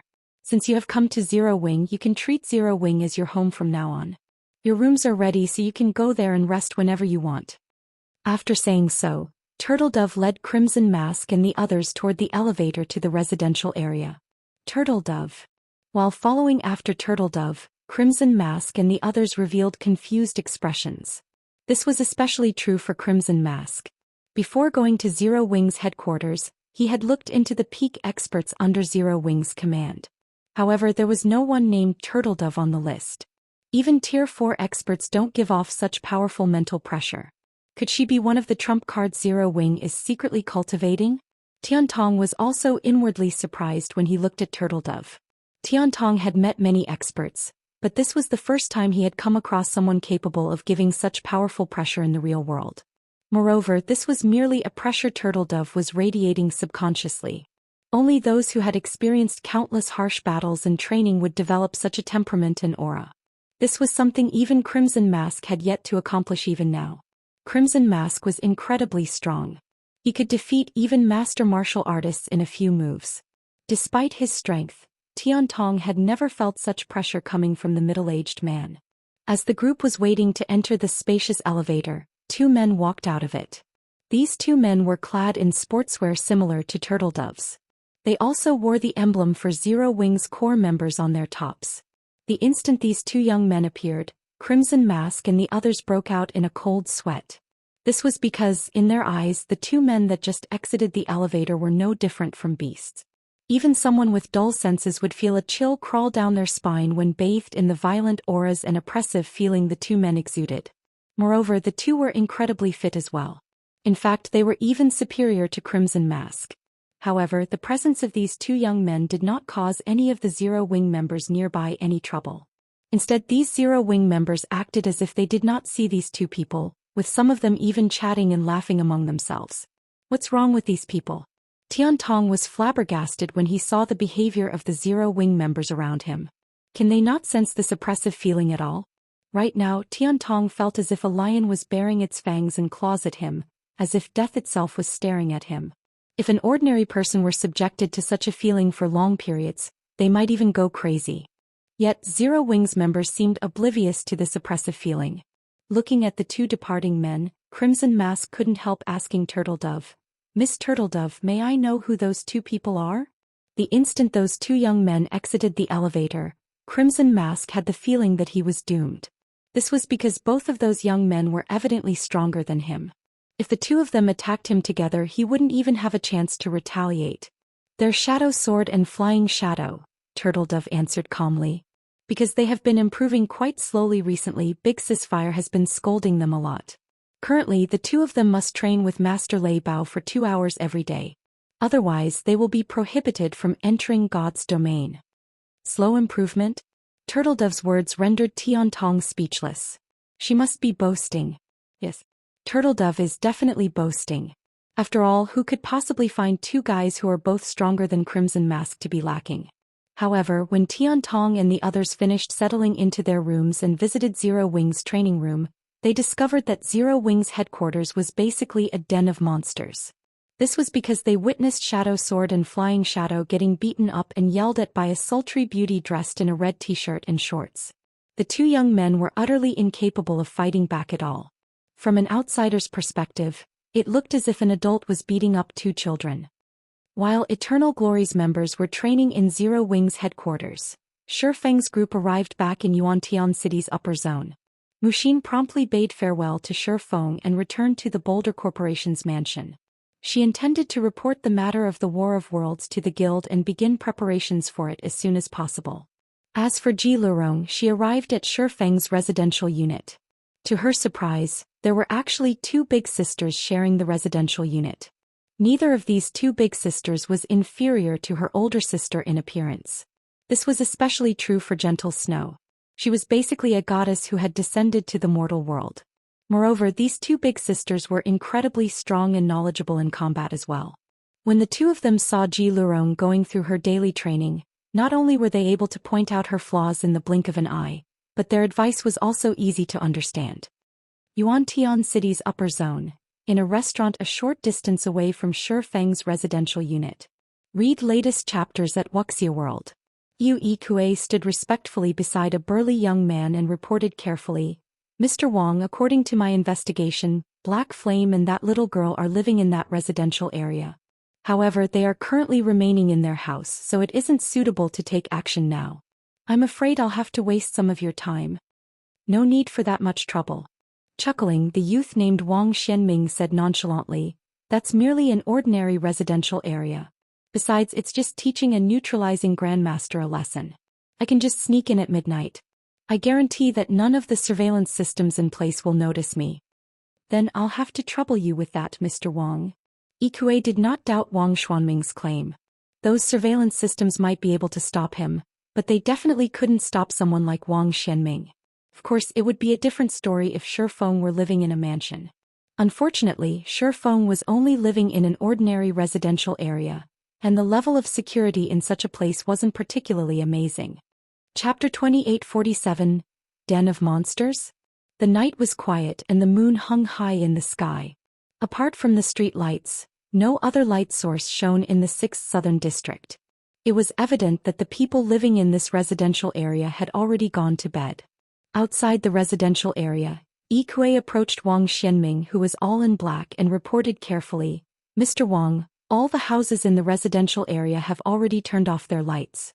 Only a few monitoring facilities are still operating there. In addition, we found 32 enforcement robots patrolling the area. They do not follow any set patrol routes." The reason the upper zone was incredibly safe wasn't just the Green God Company's absolute authority in the upper zone. Apart from that, there was also the fact that anyone who had lived here for some time would gain a physique rivaling that of Xinyuan masters in the outside world. Moreover, while the upper zone prioritized mental strength above all, every resident living in the upper zone still possessed exceptionally high combat standards. Defeating such people within a short period would be incredibly difficult. Most importantly, enforcement robots constantly patrolled every corner of the upper zone. Not only did these enforcement robots operate using state-of-the-art artificial intelligence, but their bodies were also made of titanium alloy and other special alloys. Even if they received a hit from a cannon of ancient times, they would at most suffer minor damage, although it was highly unlikely that a cannon could ever land a hit on these enforcement robots. This was because these robots possessed inhuman reaction speeds and physiques. Thanks to these factors, they could rival neutralizing grandmasters.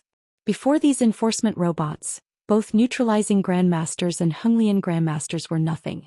Hence, Xinyuan grandmasters dared not take any covert action in the upper zone. At most, they would openly cross hands with their opponents. This frightening technology was exclusive to the Green God Company and was one reason the various corporations worldwide feared the Green God Company so much. 32.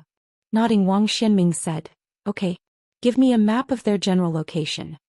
Wang Xianming was not the slightest bit surprised to find so many enforcement robots in a residential area. In fact, this number was significantly lower than what mansion districts would boast.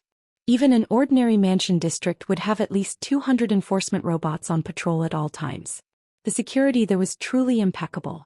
It was only because Shi Feng was living in an ordinary residential area that Wang Xianming had an opportunity to take action. Even then, Wang Xianming was only confident of teaching Shi Feng a small lesson and heavily injuring him. This was because these enforcement robots were incredibly fast. The first enforcement robot would arrive within 8 seconds of the moment he broke into Shi Feng's house. This was also the basic arrangement for ordinary residential areas. Hence, after Wang Xianming factored in the time he needed to escape, he concluded that he only had a very short time to do battle. If he delayed too long and got discovered by an enforcement robot, he shouldn't even think of escaping. As for putting up a fight against the enforcement robots, that was simply suicidal. "These are the locations of the 32 robots 10 seconds ago," Yikue said as he transferred the data to Wang Xianming's quantum watch. Immediately, 32 red dots appeared on the map displayed on Wang Xianming's watch. After glancing at the map, Wang Xianming smiled and said, "It seems Xia Qingying is treating this guy quite well. With this distribution, I'll only have 7 seconds to conclude the operation." 7 seconds? Yikue frowned at Wang Xianming's estimate. "How about I attract the attention of those robots? There might only be a 1-second difference between 7 seconds and 8 seconds, but a Xinyuan grandmaster could cross a distance of several dozen meters in 1 second. Hence 1 second was by no means a short period. Relax." Grinning, Wang Xianming said, "Let alone this residential area, I've infiltrated even more dangerous places than this in the past. 7 seconds is more than enough for me already." If an ordinary Xinyuan grandmaster were taking action, 7 seconds would indeed be insufficient for them to injure a neutralizing grandmaster and escape without getting caught. Not to mention, Shi Feng was a neutralizing grandmaster who had achieved an incredibly high standard in his mental strength. The control he had over his body was far superior to the average neutralizing grandmasters, which would make teaching him a lesson even more difficult. However, this wasn't a problem for Wang Xianming. After all, he was only half a step away from becoming a mental strength master. The control he could exert over his body was far beyond what an ordinary Xinyuan grandmaster like Yi Kuei could exert. In a situation where Wang Xianming fully exerted himself, he would need only 3 seconds to kill a Xinyuan grandmaster, let alone a neutralizing grandmaster. Besides, his goal was only to injure Shifeng heavily. Yi Kuei did not doubt the man in the slightest. After all, not only was Wang Xianming incredibly famous in Haitian City's upper zone, but Yi Kuei had sparred with him before and suffered defeat after exchanging a single punch. Moreover, after that exchange his entire arm had gone numb and became paralyzed for a short period, despite Wang Xianming holding back. Before that fight, Yi Kuei had never thought that it would be possible for a person to possess such incredible strength. Wang Xianming's strength could practically rival Superman's.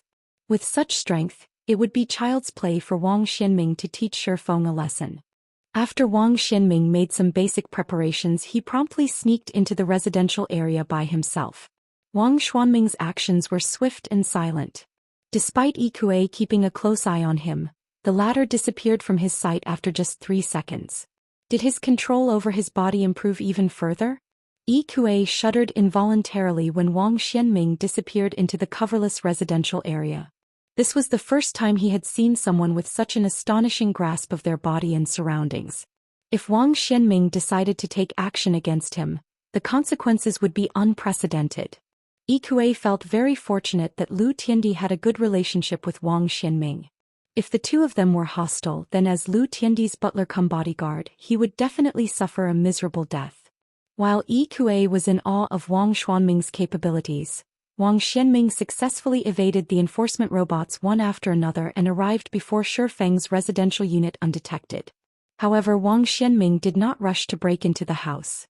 Instead, he hid in a corner and silently observed his surroundings, then inspected the distribution of the 32 enforcement robots.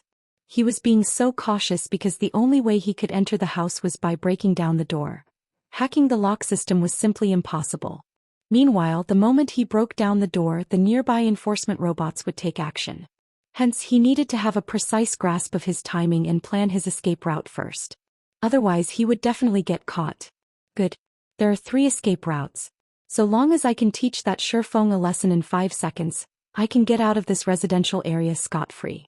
After planning his escape routes on his quantum watch and conducting some mental simulations, Wang Xianming set his sights on the nearby door. He then put on the helmet he carried, thoroughly concealing his identity. And as soon as he finished mentally preparing himself, he strode forward silently and arrived in front of the door in the blink of an eye. Subsequently, he kicked the door without hesitation. The door deformed, smashed open in an instant. Immediately afterward, the alarm in the house rang, and 6 enforcement robots received the alert almost simultaneously. These 6 enforcement robots then dashed straight for Shifeng's house. Meanwhile, Shifeng, who was logged into God's domain, also received the intruder alert as soon as the alarm sounded, and logged out of the game immediately. His reaction speed was so fast that he completed the entire process in just 1 second. However, for a Xinyuan grandmaster, 1 second was a long time. Even though the house had a 200 square meter footprint, Wang Xianming still passed through the long corridor and arrived in the middle of the living room in just 1 second. The next moment, just as Wang Xianming entered the 60 square meter living room and was about to charge toward Shifeng's bedroom, he was stunned. This was because he discovered a woman with silky, waist-length hair sitting on the living room sofa. Wearing a snow-white nightgown, she quietly regarded Wang Xianming with eyes that carried neither joy nor sorrow. Looking at the absolute beauty before him, Wang Xianming smiled and said, "Miss, it's bad for your skin to stay up this late." Wang Xianming did not stay surprised for long. This was because the information he had acquired had indicated that Shifeng was living together with 2 women, who appeared to be Zero Wing's vice guild leaders. As Wang Xianming spoke, he did not stop his feet at all. In just a few steps he had already arrived before Gentle Snow. Immediately afterward he executed footwork and split his body into 3 afterimages. These 3 afterimages then executed a chop at Gentle Snow simultaneously, the chops breaking the sound barrier. Rest up for a week. The 3 chops Wang Xianming executed were lightning fast. Facing this move, even a neutralizing grandmaster would barely manage to stop 2 of the blows. The next moment, The 3 chops could be seen landing on Gentle Snow's body simultaneously.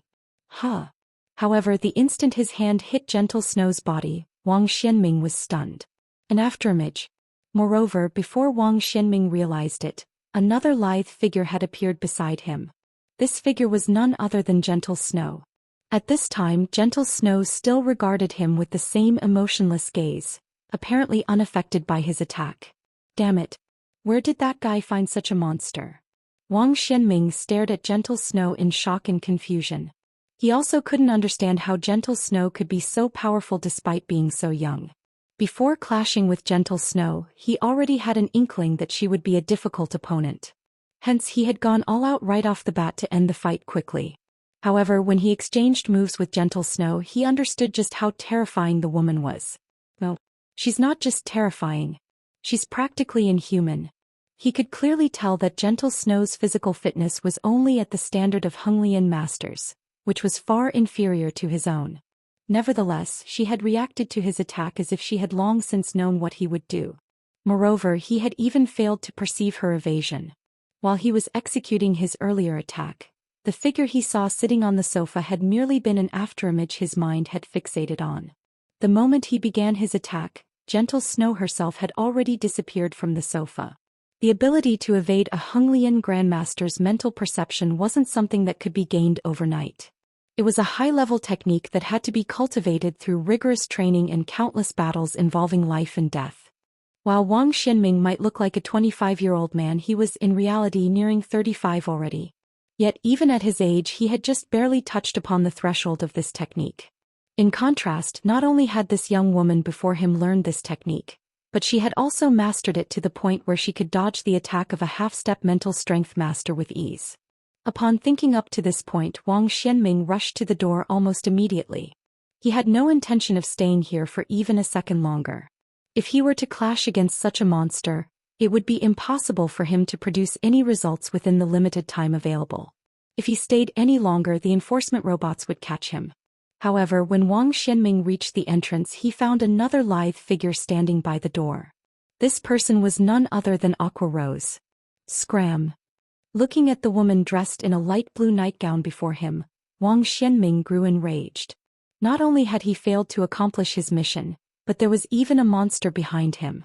If he wasted any more time here, he would definitely fall into the enforcement robot's hands. Hence, Wang Xianming's first reaction when seeing Aqua Rose was to attack her with everything he had. The next moment, over a dozen fists could be seen punching at Aqua Rose, every punch carrying the full strength of a Xinyuan grandmaster.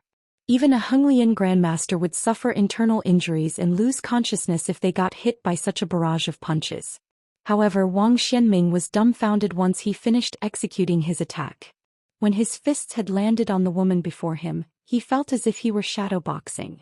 Not only did his attacks fail to repel the woman, but the woman had even moved closer to him. By the time Wang Xianming had executed well over 100 punches, Aqua Rose stood only half a step away from his 2-meter-tall body, her delicate palms smacking his chest. Despite Aqua Rose only executing a gentle strike, Wang Xianming felt an intense pain in his chest. The pain was so unbearable that he stumbled 2 steps back. How is this possible? Wang Xianming gaped at the woman before him in disbelief. Monster. Read latest chapters at Wuxia World. You another monster. At this time, Gentle Snow arrived behind Wang Xianming and was quietly looking at the burly man. Wang Xianming revealed an incomparably ashen expression as he switched his gaze between Aqua Rose and Gentle Snow, wishing he could kill Yi. How did that man conduct his investigation? 2 inhuman monsters actually lived inside an ordinary residential unit. Even the security level at the mansion areas couldn't compare to the security of this little house. Chapter 2848. Uproar at the entrance of the 6th Southern District. 10 minutes have gone by already. Looking at his quantum watch, Yi smiled in delight. Mr. Wang should be taking action right about now. Yi did not doubt Wang Xianming's strength in the slightest. If not for the enforcement robots being too powerful, Yi would have wanted to spectate the fight at a close distance and see how terrified and helpless Shifeng was against Wang Xianming. After all, a neutralizing grandmaster like Shifeng would be utterly incapable of resisting Wang Xianming's strength. The most he could do was run away. Once Shifeng was taken care of, dealing with Ji Lurong would become a lot easier. Just as Yi Kuei was entertaining such thoughts, a loud noise suddenly came from the residential area. As he started taking action, Yi Kuei grew excited when he heard the noise, and he couldn't help taking a few steps toward the residential area. Although he knew that the most he would see from his location was Shifeng's building, this was more than enough.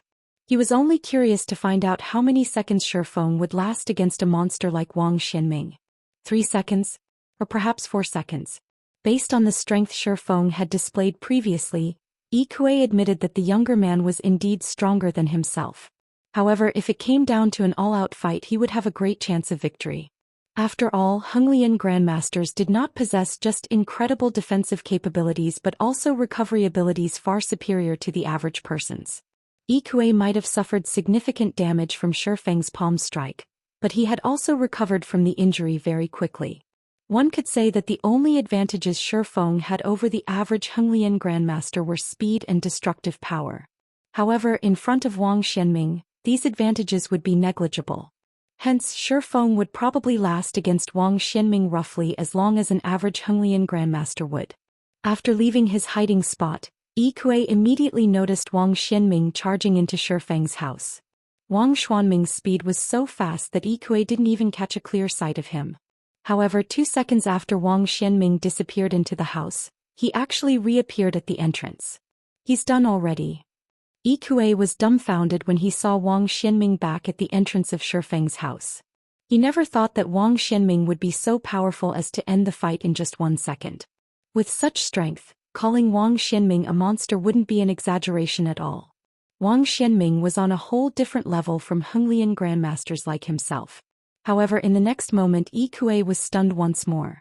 A woman wearing a light blue nightgown had actually appeared before the entrance without him realizing it. Meanwhile, as if agitated by this woman's appearance, Wang Xianming promptly launched a flurry of punches at her. Even from several hundred meters away, Yi Kuei could clearly sense the terrifying aura Wang Xianming exuded. Madness. Violence. Destruction. Nobody could possibly survive Wang Xuanming's chaotic punches. As he lost his mind, Yi Kuei was horrified. If Wang Xianming had simply taught Shifeng a lesson and landed the latter in the hospital for several months, the Green God Company wouldn't look too deeply into the matter. At most, it would strengthen the residential area's security and give Shifeng some compensation. However, if Wang Xianming took a life in the upper zone, he would touch the Green God Company's bottom line. At that time, the company would definitely conduct a thorough investigation into the matter until it found the culprit. Once Wang Xianming was caught, even the big shots living in the middle layer wouldn't be able to help him.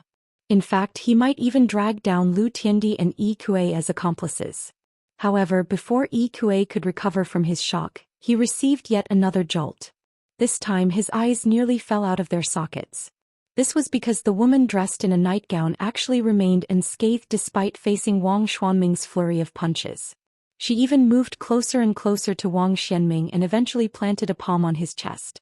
The instant the woman's blow landed, Wang Xianming actually stumbled 2 steps back and clutched his chest in pain. He also stared at the woman before him with fear in his eyes.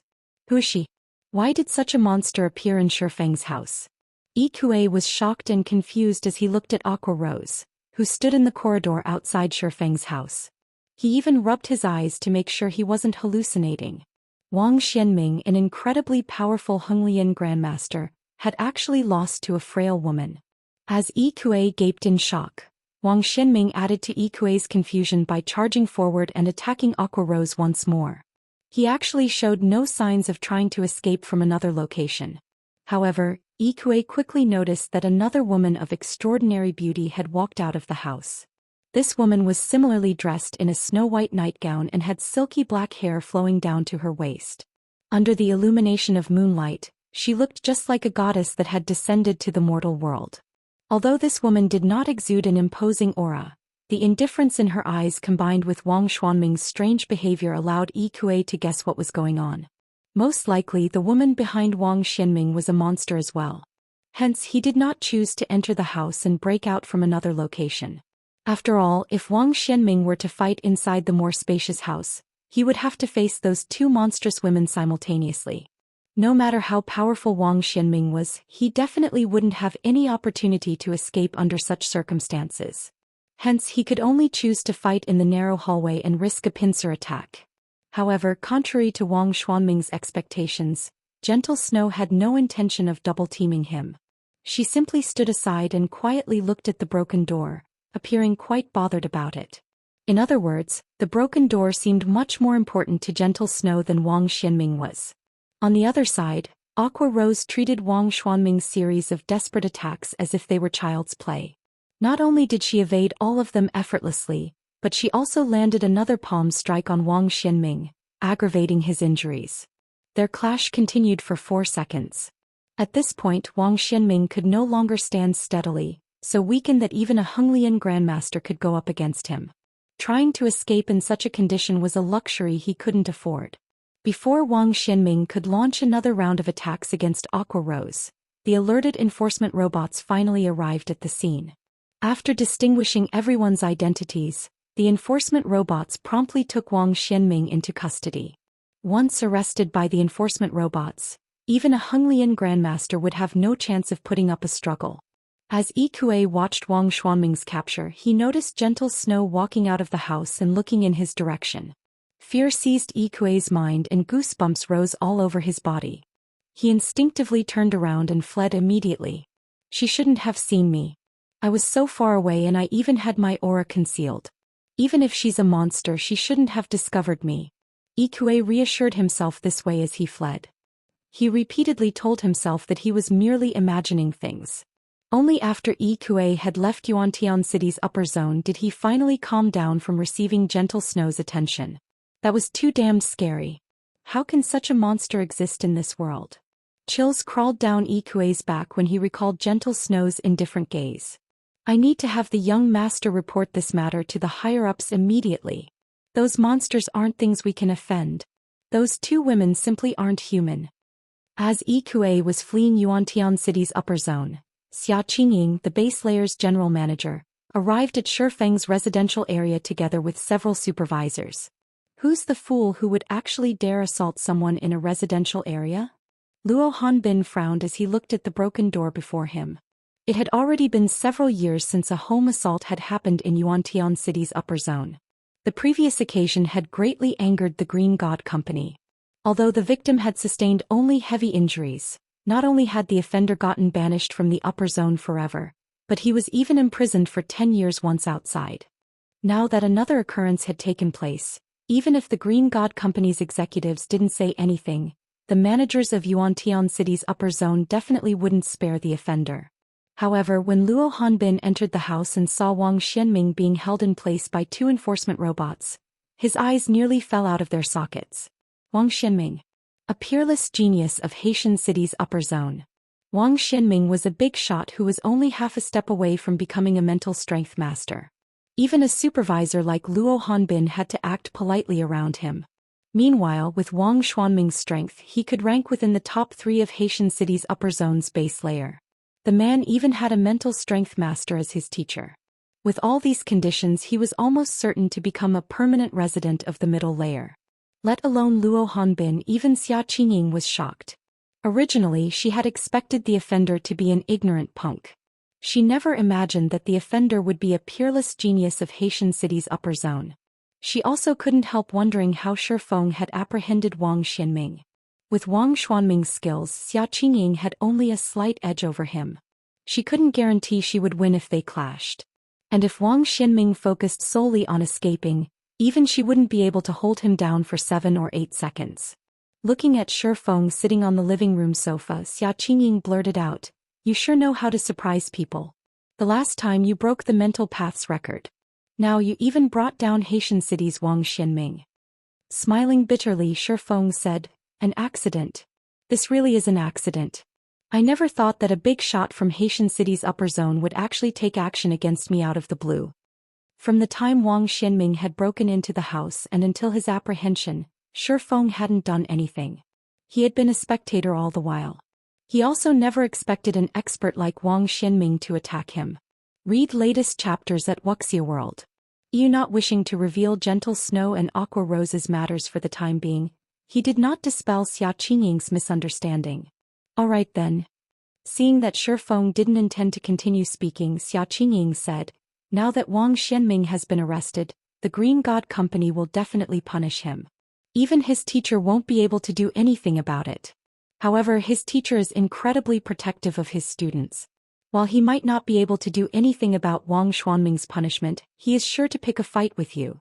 Although we will strengthen the security of this area, you should still be careful. It's best if you don't leave the residential area for the time being. Even base layer general managers like herself would have a headache dealing with the anger of a mental strength master, let alone Shifeng, who held only grade 1 authority. Thank you for your warning, General Manager Xia, Shifeng said, nodding. Shortly after Xinyuan's group left with Wang Xianming, word of Wang Xuanming's assault on Shifeng's house spread like wildfire. Even though it was already midnight, everyone in Yuantian City's upper zone still quickly received news of it. Chapter 2849, Hong Xinyuan's choice in one of Yuantian City's upper zone's mansion districts. Uncle Hong, did something happen? Why did you suddenly call for me? Muxin asked in confusion as she looked at Hong Xinyuan, who was standing by a French window and looking at the night view outside. She was just about to explore an ancient ruin. She had gathered her subordinates already. If she were lucky, she might discover a Tier 4 legacy land or a legacy guidance there. These things were incredibly important for the current Frost Heaven. The War of Worlds would be starting soon. Although her investigation had turned up very little information about the war, she had managed to deduce that they would face players of another world. At that time, the only options left for them would be to conquer or be conquered. It would be different from when players of other worlds entered the main continent. There would be no third option available to them. Hence, Frost Heaven needed to make as many preparations as possible before the War of Worlds began. Naturally, increasing the number of Tier 4 players the guild had was a top priority. Crue, who stood beside Muxin, was also confused by Hong Xinyuan's summons. She had just fallen asleep, yet before she could get any rest she was rudely roused out of bed. Hence, she was still incredibly sleepy and wanted nothing more than to crawl back into her bed right now. Take a look for yourselves, Hong Xinyuan said as he passed a document to Muxin and Crue. The document was none other than a summary of Wang Xinyuan's home assault in the 6th Southern District. How is this possible? Muxin couldn't help doubting her eyes when she read the report. She had heard of Haitian City's upper zone's Wang Xianming. An expert of his caliber could definitely rank as the number 1 or number 2 expert in the base layer of Yuantian City's upper zone. If such an expert decided to take covert action, even the Boulder Corporation would be powerless. All the corporation could do was have its members take shelter in its mansion temporarily. Nevertheless, Wang Xianming had not only failed in his attack on Shifeng but even gotten apprehended. How could anyone possibly believe this? He was actually that powerful? After reading the report, Crue was now wide awake. Simultaneously, a hint of confusion had appeared in her eyes. Everything is as the report states. Looking at Muxin's surprised expression, Hong Xinyuan said, I have to admit that I indeed underestimated Shifeng. It seems that he has kept a lot more secrets than we thought. After pondering on the matter for a moment, Muxin asked, Uncle Hong, do you mean for us to deepen our relationship with Zero Wing? That's right. You already know what's coming in the future. When the war begins, even superpowers will have difficulty surviving. If we wish to survive, thoroughly solidifying our alliance with Zero Wing will undoubtedly be a good choice, Hong Xinyuan said, nodding. I also plan to sell some of the corporation's phantom potions and life potions to Zero Wing. These should be what Zero Wing lacks the most right now. I understand. I'll contact Zero Wing immediately. Muxin nodded and promptly left the living room. Crue snapped out of her daze. Looking at Hong Xinyuan, she asked, Uncle Hong, do we need to go to such lengths? If Hong Xinyuan were merely trying to form a strategic alliance with Zero Wing, then she could still accept such a decision. After all, the present strength and potential Zero Wing had displayed far exceeded those of the various superpowers. In fact, Zero Wing might even become an existence rivaling the 5 great super guilds.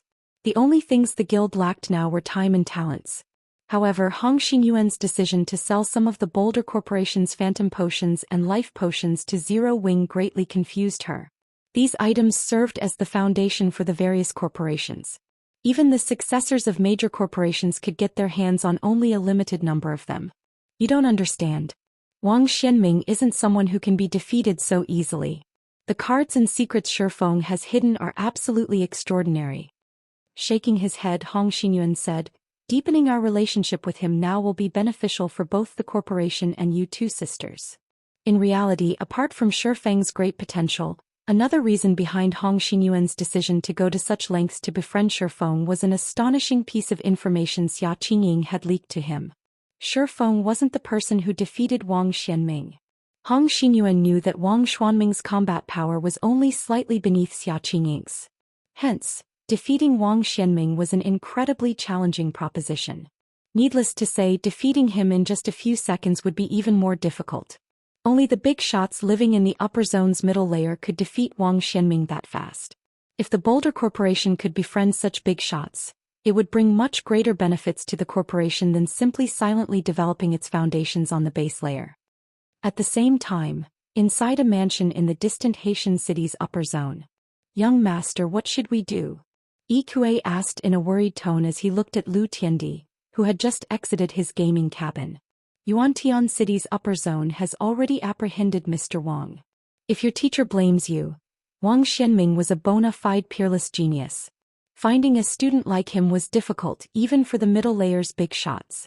Now that Wang Xianming had been caught conducting a home assault, he would definitely be banished from the upper zone. Without the upper zone's various resources, any further improvements would be utterly impossible for him. After hearing Yikue's report, Lu Tiandi smiled and said, we don't need to do anything. Although the outcome is different from what I imagined, things are still progressing according to plan. Now all we need to do is sit back and wait. Wang Xianming had always been their teacher's favorite pupil, receiving the best resources available. Hence, Lu Tiandi had always gotten shortchanged in terms of resources. If not for Lu Xinglua suffering a major failure, his teacher wouldn't have started placing importance on Lu Tiandi at all.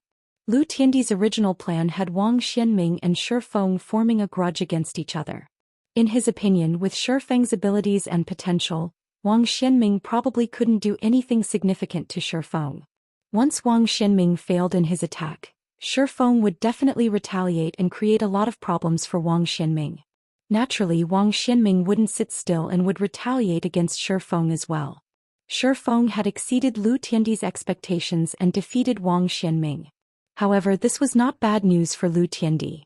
In fact, this was the outcome he hoped to see the most. After all, not only would Wang Xianming get banished from the upper zone now, but Shifeng would also earn the ire of their teacher. Once their teacher retaliated, Shifeng would most likely be forced to leave the upper zone. In fact, he might even disappear from the world altogether. At that time, Lu Tiandi could plan on taking over Zero Wing. According to plan? Yikue shuddered involuntarily when he saw Lu Tiandi's indifferent smile. He never thought that Lu Tiandi would scheme against even Wang Xianming. Ignoring his butler's reaction, Lu Tiandi said, all right, move along. I still need you to take care of Ji Lurong's group in God's domain. Yes, sir. Yikue responded in a hurry. Although he had long since known that those who stood in Lu Tiandi's way would never have a good ending, he still got frightened when he saw one of Lu Tiandi's schemes coming to fruition. Meanwhile, after Wang Xuanming's assault, Yuantian City's upper zone arranged for Shifeng's group to live in a better residential unit. Xia Qingying had an enforcement robot stationed near Shifeng's new house long-term to prevent a similar situation from occurring. As icing on the cake, the Green God Company gifted 10 phantom potions and 10 life potions to Shifeng as compensation. However, Shifeng did not feel happy at all in this situation. On the contrary, he even felt slightly pressured. Now that Wang Xianming is in custody, his teacher definitely won't spare me. Even with an enforcement robot guarding the house 24/7, it'll probably be difficult to stop the retaliation of a mental strength master. As Shifeng studied the information Xia Qingying supplied him, his head ached. Fu Jiuzhong, Wang Xuanming's teacher, was no ordinary individual. He was an expert that ranked at the top even in the middle layer and wielded incredible authority.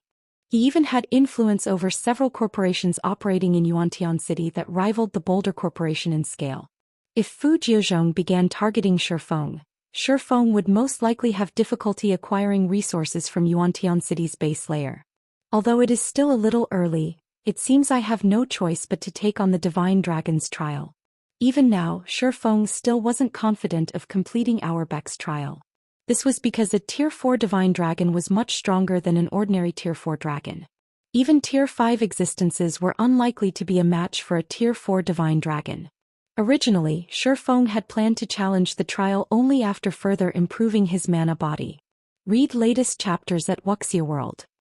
However, it seemed that he had no choice but to push his plans forward.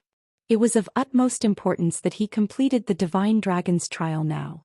This was because only by completing Auerbach's trial would he become the Divine Dragon's true companion. If that happened, Zero Wing could thoroughly solidify its position on the Western continent, and the Starlight Fortress could serve a much greater purpose.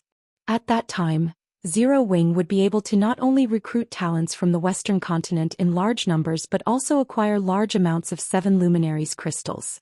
After all, a Heaven Mode regional dungeon produced an astonishing amount of 7 Luminaries crystals.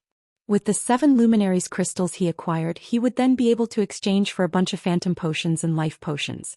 Only by securing Phantom Potions and Life Potions in bulk could he achieve a breakthrough in his mental strength in the real world and his concentration in God's domain. After returning to his room, Shi Feng promptly consumed a Phantom Potion and a Life Potion. He then lay in his fearless cabin and logged into the game. Chapter 2850 Divine Dragon's Trial Zero Wing City, Zero Wing's Residence. After Shi Feng came online, the first thing he did was assign tasks to Liang Jing and Yulan, particularly the distribution of the Tier 3 mana set equipment he had produced. He had made more than 200 of these sets, and he tasked Yulan with secretly gathering a batch of Tier 3 experts who could equip them. Once these experts were geared with the Tier 3 mana set equipment, Zero Wing would gain an additional trump card. Although the modified Tier 3 mana set equipment wasn't as powerful as the original version, there was only a 15% decrease in the basic attributes it provided. A Tier 3 player equipped with the modified set could still go up against mythic monsters of the same level. In addition, Shi Feng passed the Treasure of Fire to Melancholic Smile and had her procure as many mysterious flames as possible. They could offer the Seeds of Flame converted as an award for the candlelight trading firm's forgers and alchemists. By doing so, they could not only increase Candlelight's productivity but also attract more lifestyle players to join the firm. After all, a lifestyle player's promotion was largely influenced by their production success rates. When Melancholic Smile received the Treasure of Fire from Shi Feng, she was shocked. Then uncontrollable excitement welled up inside her. She had always had a passion for mysterious flames. However, incredibly powerful mysterious flames weren't easy to find. And even when the guild did find some, she didn't have the ability to make it her own. Thus, the mysterious flame she currently used was only a Tier 2 mysterious flame. No lifestyle player had managed to absorb either of the 2 Tier 3 mysterious flames sitting in the guild warehouse even now. However, the Purification Crown resolved the hurdle preventing lifestyle players from absorbing stronger mysterious flames and could even produce mysterious flames using various types of flames. Melancholic Smile could already envision the swarms of lifestyle players fighting to join the Candlelight trading firm. At that time, be it the construction of the Crimson Dragon flying ships or another mobile fortress, Candlelight wouldn't have to worry about lacking talents and manpower. At the same time, with Gentle Snow and Aqua Rose's return, Zero Wing no longer lacked apex combatants to protect it. Hence, Shi Feng tasked Fire Dance with secretly gathering information on the 7 treasures and collecting them directly if possible. The 7 treasures were not only crucial for his quest, but their various supportive functions were simply heaven-defying, providing incredible help to both individuals and guilds. Previously, when players in God's domain were still low-leveled and weak, the likelihood of them encountering the 7 treasures was low. However, now that more and more Tier 4 players had begun appearing, the chances of players stumbling over the 7 treasures were much greater. Not to mention the present Zero Wing was already far stronger than before. After its recent rapid development, Zero Wing now had more than 50,000 Tier 3 players under its command, a number that rivaled what the various superpowers had. In addition, the number of partners Zero Wing had continued to increase. Recently, Frost Heaven had thoroughly solidified its alliance with Zero Wing, drastically increasing Zero Wing's influence on the eastern continent. At this point, Zero Wing could expand its territory already. Hence, his hunt for the 7 treasures was no longer an impossible task. Moreover, he had to get his hands on the 7 treasures to elevate Zero Wing's strength further. This was because only by gathering all of the 7 treasures could he fully utilize their power. In fact, the 7 treasures could even suppress the endless abyss. If Zero Wing could acquire this power, thoroughly making an enemy out of the 5 great super guilds wouldn't be a problem. It also wouldn't have to fear the invasion of other gods' domains. After Shi Feng finished assigning tasks, he promptly teleported to the Starlight Fortress to take on the Divine Dragon's trial so that he could solidify Zero Wing's position on the Western continent. At that time, even if the World Seal broke and the War of Worlds began, Zero Wing would have the ability to defend itself against the attacks of the foreign gods' domain's powers. Western Continent, Starlight Fortress. The summoning array at the top of the summoning tower lit up, and Shi Feng appeared in the summoning hall a moment later. Standing atop the summoning tower, Shi Feng had a full view of the Starlight Fortress's situation. At present, the Starlight Fortress was no longer the same as before. Not only had the number of players visiting the fortress increased massively, but even the weakest among them was at Tier 3. There were even quite a number of Tier 4 experts roaming the streets. After briefly scanning the fortress, Shi Feng discovered at least 10 Tier 4 players, nearly outnumbering what Zero Wing City had. If not for the Divine Dragon's presence, even if the Starlight Fortress had Divine Tribe and Netherworld Empire's assistance, it would still be very difficult to keep all these players in check, not to mention the large number of visiting NPCs and NPC forces greedily eyeing the fortress. Yet due to the Silver Divine Dragon, these players and NPCs had no choice but to lie low. After checking the fortress's situation, Shi Feng went to the Summoning Tower's summoning altar, which was also the Silver Divine Dragon's resting place. When Shi Feng arrived in the spacious summoning altar, what greeted him was the sight of a miniature version of the Silver Divine Dragon Auerbeck. The Divine Dragon, which was only around a dozen meters in length, was sleeping quietly in the middle of the room. At this time, Auerbeck had already reached level 164. The aura it released now was on a whole other level. It was also much stronger than the dragon Shi Feng had slain in the ancient god's domain. In fact, Shi Feng found it quite difficult to stand in the aura Auerbeck exuded. If an ordinary Tier 4 player were in his place, they wouldn't even be able to approach the Divine Dragon. Looking at the fully recovered Silver Divine Dragon, Shi Feng gained further understanding of Divine Dragons. He had to admit that Divine Dragons truly weren't existences humans could offend. Despite Auerbeck being only at the Tier 4 mythic rank, it was still strong enough to defeat ordinary Tier 5 existences. As for Tier 4 existences, they were nothing but ants in front of a Tier 4 Divine Dragon. "Little human, you've come." Auerbeck woke up upon sensing Shi Feng's arrival. Looking at Shi Feng with its golden eyes, it said in satisfaction, "It seems you have made your preparations to challenge the trial." "Yes, esteemed Divine Dragon," Shi Feng agreed, nodding. Both his mana body and concentration standards had already reached a bottleneck, and it was unlikely he could make a breakthrough within a short time.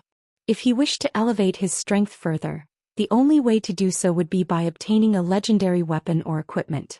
However, this evidently wasn't a feasible plan, as every legendary weapon and equipment required a lot of time and manpower to acquire. "Good. Since you're confident in taking on the trial, I will let you challenge it as per our previous agreement. However, let me make this clear. You only have 3 opportunities. If you fail to pass the trial in 3 tries, the contract between us will be dissolved," Auerbeck said as it rose from the ground. "As for the trial you will be undertaking, it is the trial that has been passed down through generations among the dragon race. Originally, this trial was created for dragons. However, since you wish to become my companion, you will have to complete the Tier 4 infant dragons trial at the very minimum." "A trial for Tier 4 infant dragons?" Shi Feng was astonished by Auerbeck's words. Although he had long since known that the Divine Dragon's trial wouldn't be simple, it would seem that he had still underestimated it. A Tier 4 infant dragon could fight even Tier 5 existences. Yet he was supposed to face a trial created for Tier 4 infant dragons. "I will teleport you to the Dragon Temple. Remember, you will not be able to use external tools there. You must rely on your own strength to conquer the trial. If you die within the trial, you will be teleported back here automatically." After saying so, Auerbeck began chanting an incantation in dragon tongue, generating divine runes around Shi Feng one after another. 5 seconds later, Shifeng was cocooned in countless golden divine runes. He then transformed into a streak of light and disappeared from the summoning altar, leaving Auerbach by itself in the spacious room once more. After briefly getting dazzled by runes, Shifeng gradually recovered his sight and found that he stood before a majestic temple. The temple was tens of thousands of meters tall and it looked like a huge mountain. Even a dragon would appear tiny in front of this temple, let alone a human. As soon as Shifeng walked up to the 1,000-meter-tall door before him, an ancient and deep voice suddenly rang out in his mind. A human? No, you're not a human. How interesting. Auerbach actually sent you here to take the trial? Along with this voice, the phantom of a gigantic dragon gradually faded into view before Shifeng. This dragon was well over 1,000 meters tall, and when it appeared, Shifeng immediately felt stifled. For a moment he wondered if he was standing before a Tier 6 god. It seems that little fellow has a really favorable opinion of you to actually let you take the trial, the dragon said as it looked at Shifeng. Smiling, it continued, very well. I will abide by the old contract since Auerbach has sent you here. You should prepare yourself. You might not be able to pass this trial, but if you do your best, you will still receive great benefits, so make sure to cherish this opportunity. After the dragon finished speaking, Shifeng found that the view in front of him had changed completely. Now what was before him wasn't a massive temple but a broken bridge covered in gray mist. Meanwhile, he was currently standing on this broken bridge and he could vaguely make out land in the distance. The instant the gray mist enveloped him, Shifeng was stupefied. Eternal energy. No. Read latest chapters at Wuxia World. To be precise, it's eternal energy condensed into a mist form. The moment the gray mist enveloped Shifeng, his mind felt refreshed like never before. Numerous ideas constantly emerged from the depths of his brain, and he could also view the operating principles of the mana surrounding him with unprecedented clarity.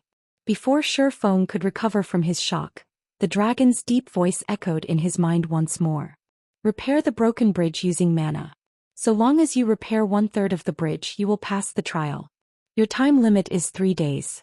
However, for every 300 meters you progress, the time limit will get extended by an additional day. If you fail to repair 1/3 of the bridge when your time runs out, you will have failed the trial. When the dragon finished speaking, Shifeng heard rocks breaking off somewhere nearby. Turning toward the sound source, he found that the bridge's broken end was continuously crumbling. At this rate of collapse, let alone 3 days, the remaining portion of the broken bridge would disappear completely in just a few hours. And once the bridge disappeared, he would plunge into the endless darkness below. Chapter 2851, Mana Reconstruction. What an amazing bridge. When Shifeng spread his senses across the broken bridge, he was astounded. This was because this bridge was actually made entirely of mana that had solidified. Although this mana was solid, it was akin to sand. He could walk on this bridge without it collapsing like a sandcastle only because of special mana constructs holding the grains of sand together. After thinking up to this point, Shifeng promptly extended his mana domain to take control of these mana constructs and prevent the bridge from collapsing any further. However, the instant he did so, he was stunned. Manipulating solidified mana, is this taxing? Shifeng had plenty of experience manipulating mana that had condensed into a mist or liquid. In fact, he could control liquid mana as if it were his own arms. Yet, when he tried manipulating only a small bit of solid mana, he felt as if he was trying to move arms that had been injected with lead. Not only was the process incredibly strenuous, but even the slightest distraction meant immediately losing control of the mana. Meanwhile, the difficulty of maintaining the entire bridge's integrity was akin to holding up a weight of tens of tons. Not to mention, he also had to have this solid mana move according to his will to reconstruct the collapsed portion of the bridge.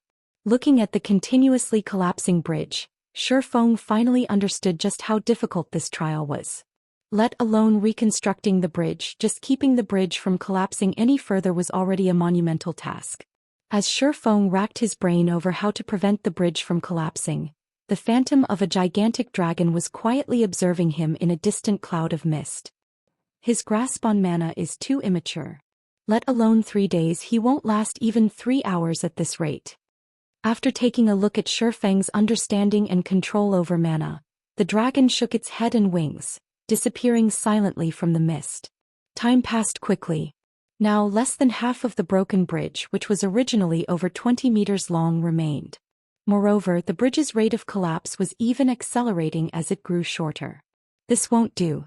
At this rate, the entire bridge will be gone in less than half an hour. I need to think of a way to stabilize a small portion of the bridge first. Shifeng had a headache as he looked at the collapsing bridge. He gave up on manipulating the entire bridge and chose to secure only a 2-meter length of the bridge. This was also the maximum amount of solid mana he could currently manipulate. Any more and the solid mana would challenge his control. Everything progressed just as Shifeng expected. In less than 20 minutes, the portion of the bridge he had given up on collapsed completely, and only the 2-meter stretch under his feet remained relatively stable. Even so, this small portion was still disintegrating gradually. How strange. Shifeng stared in confusion at the drastically slower collapse. The mana constructs that had been keeping the bridge together before clearly had their mana supply cut off and operations stopped after I arrived.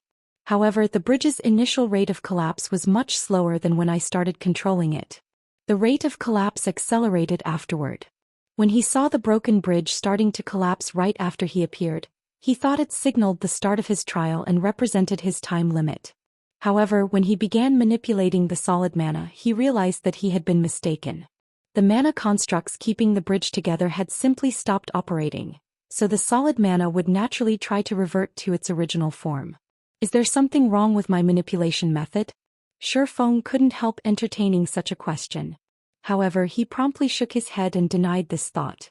No, I was simply manipulating the solid mana according to the original mana constructs. There shouldn't be a problem with my manipulation method. Otherwise, the entire bridge would have collapsed instantly instead of breaking apart bit by bit. A mana construct was similar to a magic array. If one did not use the appropriate method to manipulate a magic array, it would not activate. This was also the case for mana constructs, except mana constructs were much more fragile than magic arrays, crumbling if manipulated incorrectly. Due to his understanding of mana constructs, Shifeng had to wonder what exactly he had done wrong in preventing the bridge's collapse. Due to the eternal energy surrounding him, Shifeng's mind was operating with unprecedented clarity and activity. Numerous ideas came to mind and he considered the issue from various perspectives. When less than 1 meter of the bridge remained, Shifeng's eyes suddenly widened in realization. I've been doing things wrong from the very beginning. I shouldn't have tried to force the mana. Whether manipulating my own mana or the ambient mana, I should guide it down the desired path instead of compelling it to do so. While forcing mana does produce some results, mana has its own operating principles. Not only is forcing mana strenuous, but the bridge's mana will also conflict with my own mana. Upon thinking up to this point, Shifeng immediately began guiding his own mana into the mana constructs holding the broken bridge together.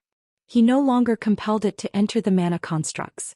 However, guiding mana was much more difficult than he had thought. This was because the mana in the environment was heterogeneous. Even his own mana was composed of various types of mana. Needless to say, trying to guide all these diverse types of mana to do the same thing was an impossible task. This meant that he had to refine and separate the different elements of mana in his body and have them do different things.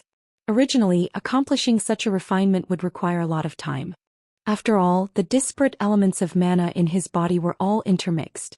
Just separating them would already drive countless expert players to despair.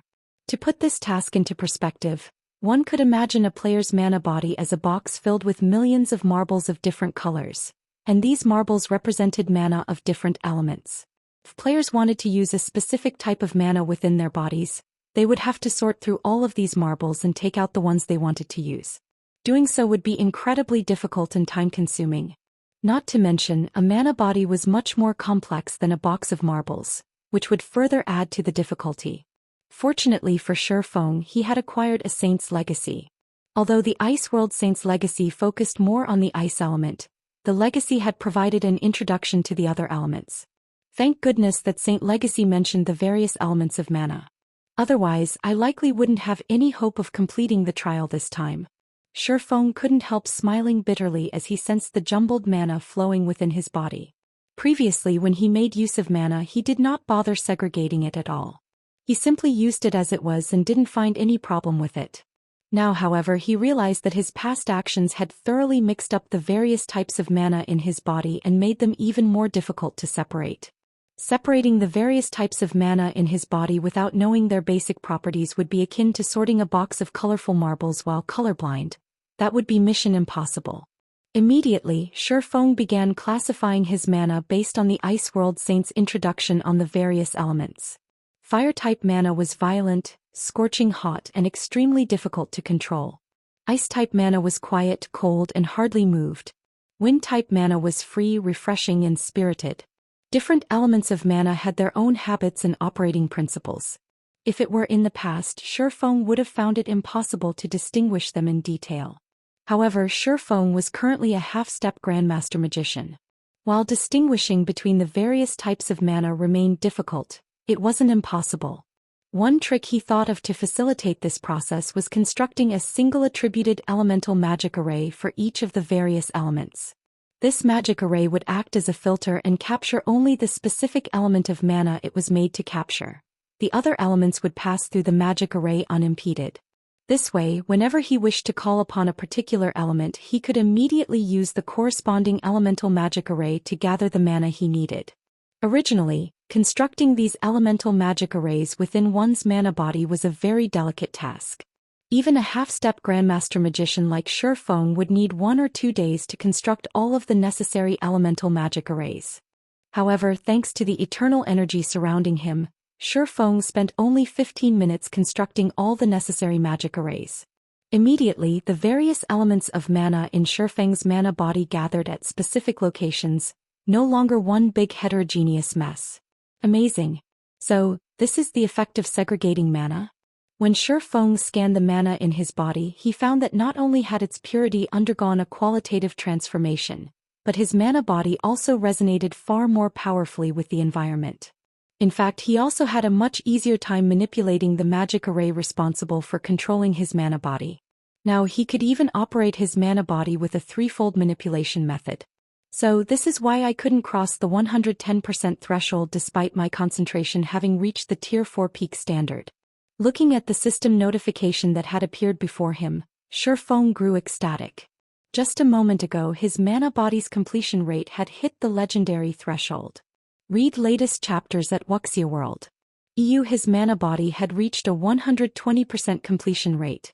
Meanwhile, the instant his mana body reached the 120% threshold, Shifeng sensed his physique improving significantly and his perception of his surroundings rising to a whole other level. Most importantly, his mana was not only much denser than before, but its quantity had also doubled. Now that I'm done segregating my mana, it's about time I started taking on the trial.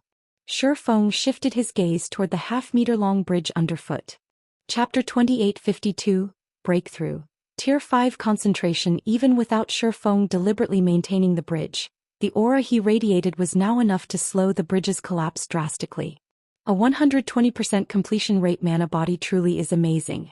No wonder people thought players could contend against a dragon of the same tier once a player's mana body reached 120% completion.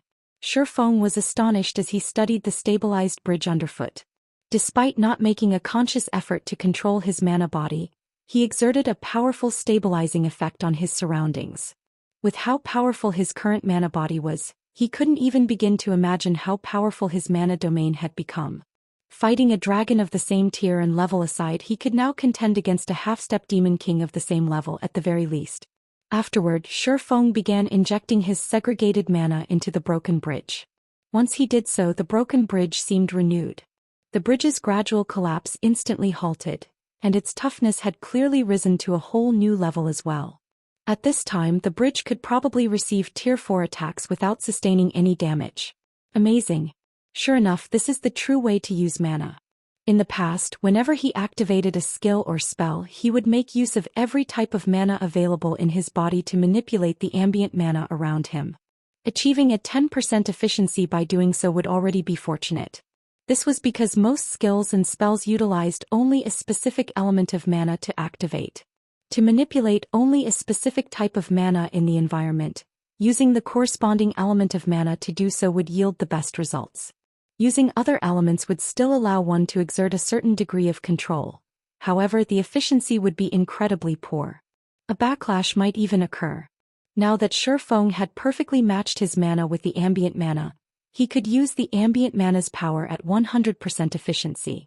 One could easily imagine how much of a boost to his combat power this change would bring. After thoroughly stabilizing the broken bridge, Shifeng shifted his attention to the mana constructs keeping the bridge together. Keeping the bridge's mana constructs stable and operational could be considered the bottom line for this trial. If he wished to pass the trial, he would need to reconstruct the bridge. Otherwise, all he could do was stand still and stare idly at the distant land until his time ran out. After carefully inspecting the bridge, Shifeng was surprised. Previously, he had focused entirely on stabilizing the bridge, so he hadn't spent much time observing the bridge itself. Now that his mana body had reached a 120% completion rate, his perception of his surroundings had improved to a point where it felt as if he had again taken over a half-step Demon King's body. As expected of the Dragon Race's trial. This bridge's mana constructs are simply phenomenal. Shifeng sighed in awe as he observed the broken bridge's structure. This bridge has made use of practically every property and operating principle of the various elements of mana. Without a considerable understanding of these aspects, it would be impossible to create such mana constructs. In God's domain, it was already a heaven-defying task for players to gain a deep understanding of the operating principles of the various types of mana. Hence, making proper use of these types of mana was simply a luxury players couldn't afford.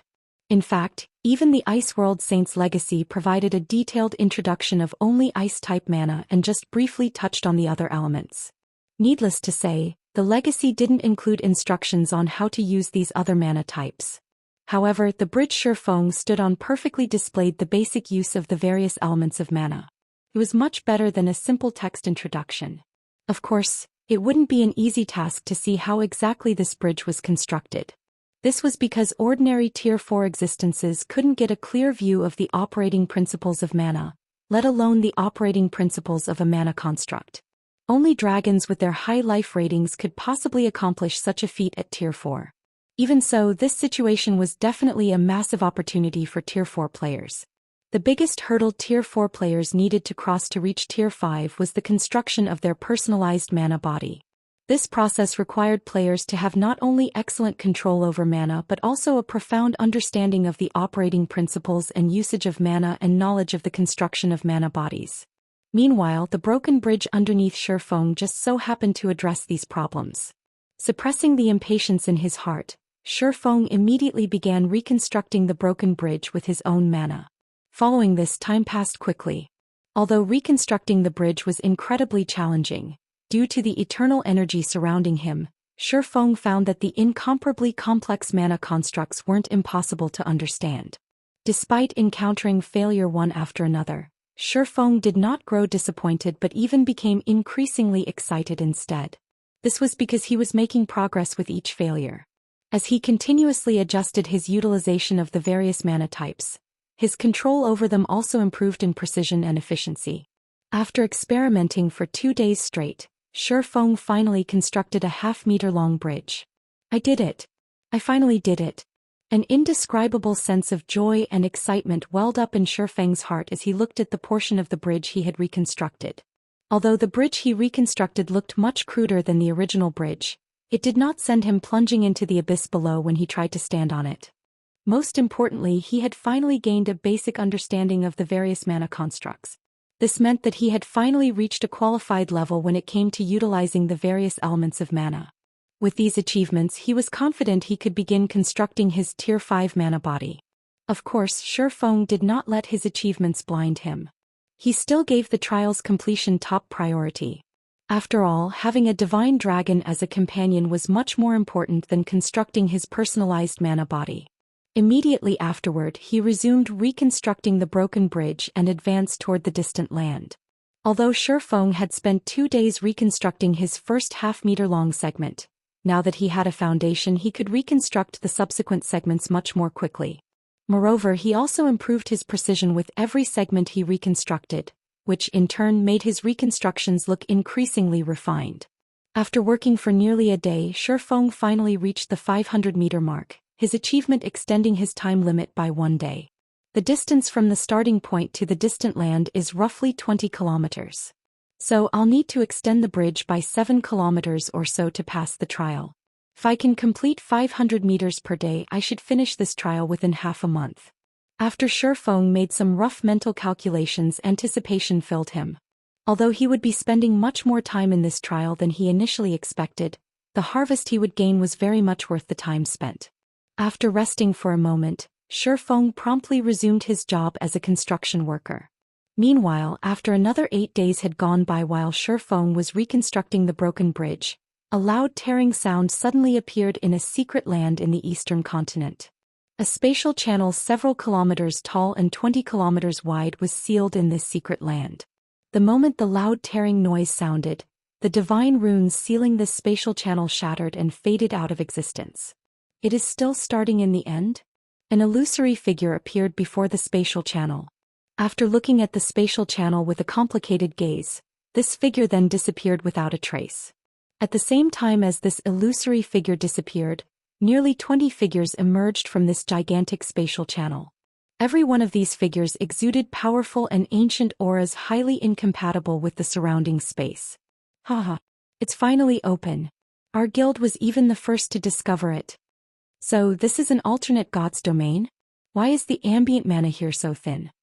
Although the mana density is somewhat low here, it is still another god's domain. Hurry up and notify the guild leader and the others. Tell them that the seal has been lifted and that the world passage is open. Have them make the necessary preparations. I'll go ahead with a team to understand the situation of this god's domain. We must claim this world for ourselves ahead of the other guilds, said the middle-aged man standing at the head of the team. At the middle-aged man's words, the team immediately split into 2 groups. 3 players returned to the world passage, while the remaining 15 players charged straight toward the secret land's exit.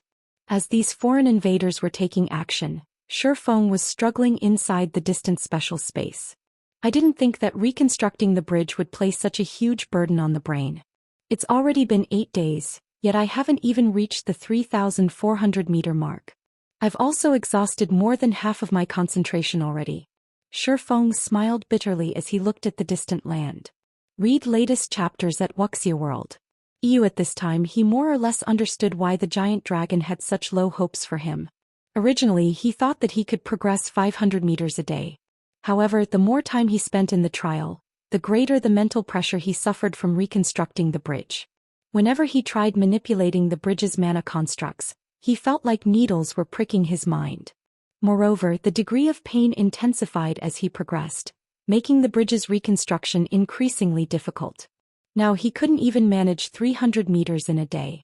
Despite this situation, Shifeng had no intention of giving up.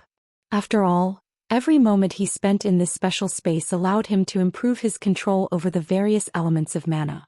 If possible, he even wished he could spend several months in this special space. However, this obviously wasn't allowed, as proven by the increasingly powerful mental pressure he suffered. This feature was most likely implemented to deal with anyone trying to exploit this special space's benefits.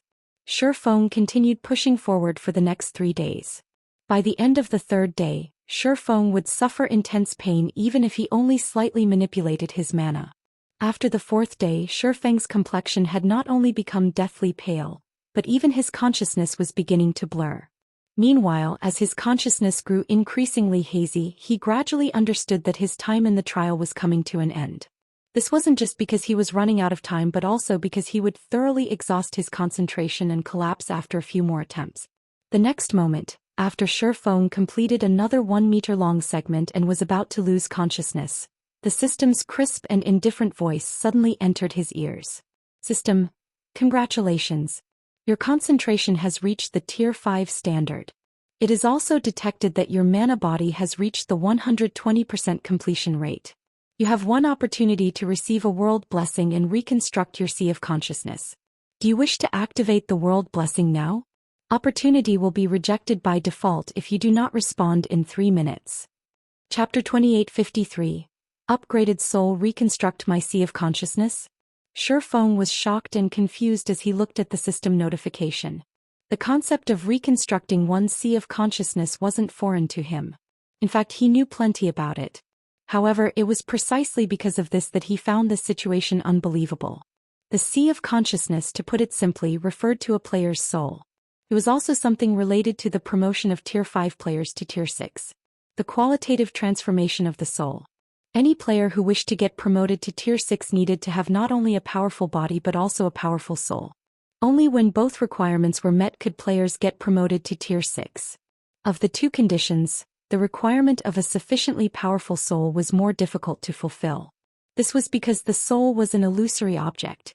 The only thing players could do to upgrade their soul was continuously raise their concentration standard. By doing so, their soul would automatically grow stronger over time. However, this form of improvement was incredibly slow. Even if a player's concentration reached the Tier 5 peak standard, their soul wouldn't develop that fast. If one wished to let one's soul undergo a qualitative transformation, one would need to experience numerous events that tempered the mind. Of course, there was an even quicker method to do so, raising one's concentration to the Tier 6 God-ranked standard. This was an incredibly frightening concentration standard where players could continuously modify and improve their Sea of Consciousness through their own will. The benefits a Tier 6 concentration provided were far superior to those of a Tier 5 concentration. In addition, there was also a third method, relying on external items to destroy one's inherent Sea of Consciousness and construct a new one. This method was similar to how players with Tier 6 concentration modified their Sea of Consciousness, only much more ruthless and thorough. Reconstructing a Sea of Consciousness meant destroying everything that currently existed and creating a completely new one. It was different from what players with Tier 6 concentration did. These players would gradually address the flaws of their existing Sea of Consciousness, refining it over time. For Tier 5 players, the opportunity to reconstruct their Sea of Consciousness was both rare and precious. Shi Feng never even dreamed of receiving such an opportunity before getting promoted to Tier. After pondering in silence for a moment, he chose to accept the world blessing and the opportunity to reconstruct his Sea of Consciousness. System: the world blessing will be granted in 30 seconds. Please make the necessary preparations. The higher your completion rate, the better the reconstructed Sea of Consciousness will be. The higher the completion rate, the better. Not daring to be careless, Shi Feng took a deep breath, stopped work on the bridge and focused only a portion of his consciousness on stabilizing it to prevent it from collapsing. He planned to give the reconstruction process his all. 30 seconds went by in the blink of an eye. Shi Feng felt an unprecedented pain assault him as if his soul was getting ripped out of his body. Had he not absorbed the Tier 4 hellfire before, he wouldn't have been able to endure this pain at all. However, after 10 seconds of this soul-wrenching pain, it disappeared all of a sudden. Simultaneously, Shi Feng felt his mind go completely blank. As for his soul, what remained of it were only countless soul fragments. Immediately afterward, numerous magic arrays appeared before him. These magic arrays were so complex that despite being a half-step Grandmaster Magician himself, he was still shocked.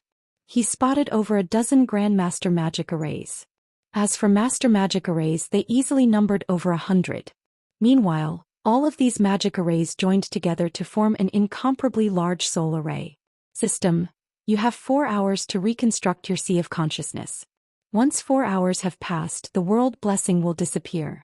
If you do not achieve at least a 40% completion rate by the end of these 4 hours, your Sea of Consciousness will not be reconstructed. Afterward, as a consequence of having your soul shattered, you will enter a weakened soul state for 20 natural days. 20 days. Shi Feng wasn't particularly surprised by the penalty for failure. Opportunities and risks came hand in hand in God's domain. In fact, a 20-day penalty could even be considered very light. If a Tier 5 expert were to find out that this opportunity came with such low risks, they would do everything they could to secure it.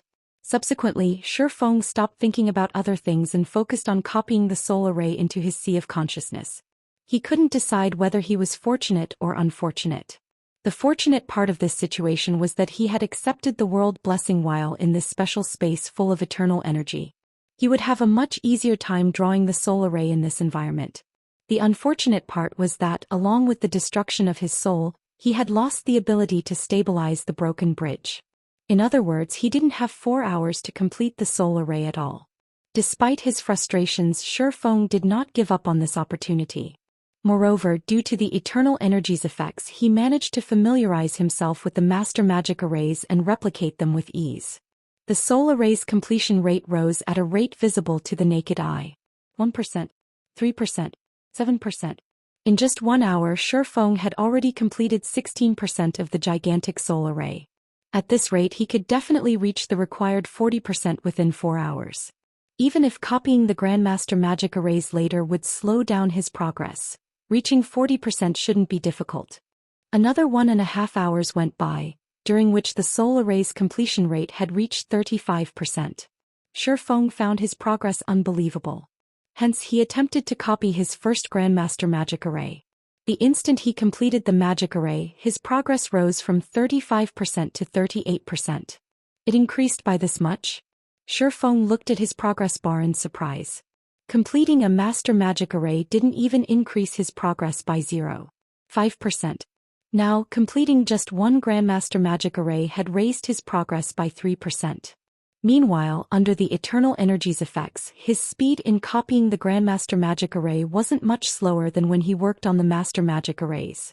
Without my support, the bridge can last 3 hours at most. I only have about 20 minutes left now, so I can only attempt one more Grandmaster magic array. Although Shifeng guessed that the broken bridge would remain stable for 3 hours without his support, that was only an estimate. As a precaution, he decided to conclude his attempt after copying one more Grandmaster magic array. The soul array was massive. However, the crucial parts of the soul array were still the dozen or so Grandmaster magic arrays, particularly the 6 serving as the soul array's core. Originally, Shifeng had thought to complete more master magic arrays to allow the core magic arrays to exhibit greater functionality. Unfortunately, he clearly did not have time for that. Now he could only grit his teeth and draw the second core magic array. Time passed quickly. 10 minutes later, Shifeng finished drawing the second core magic array.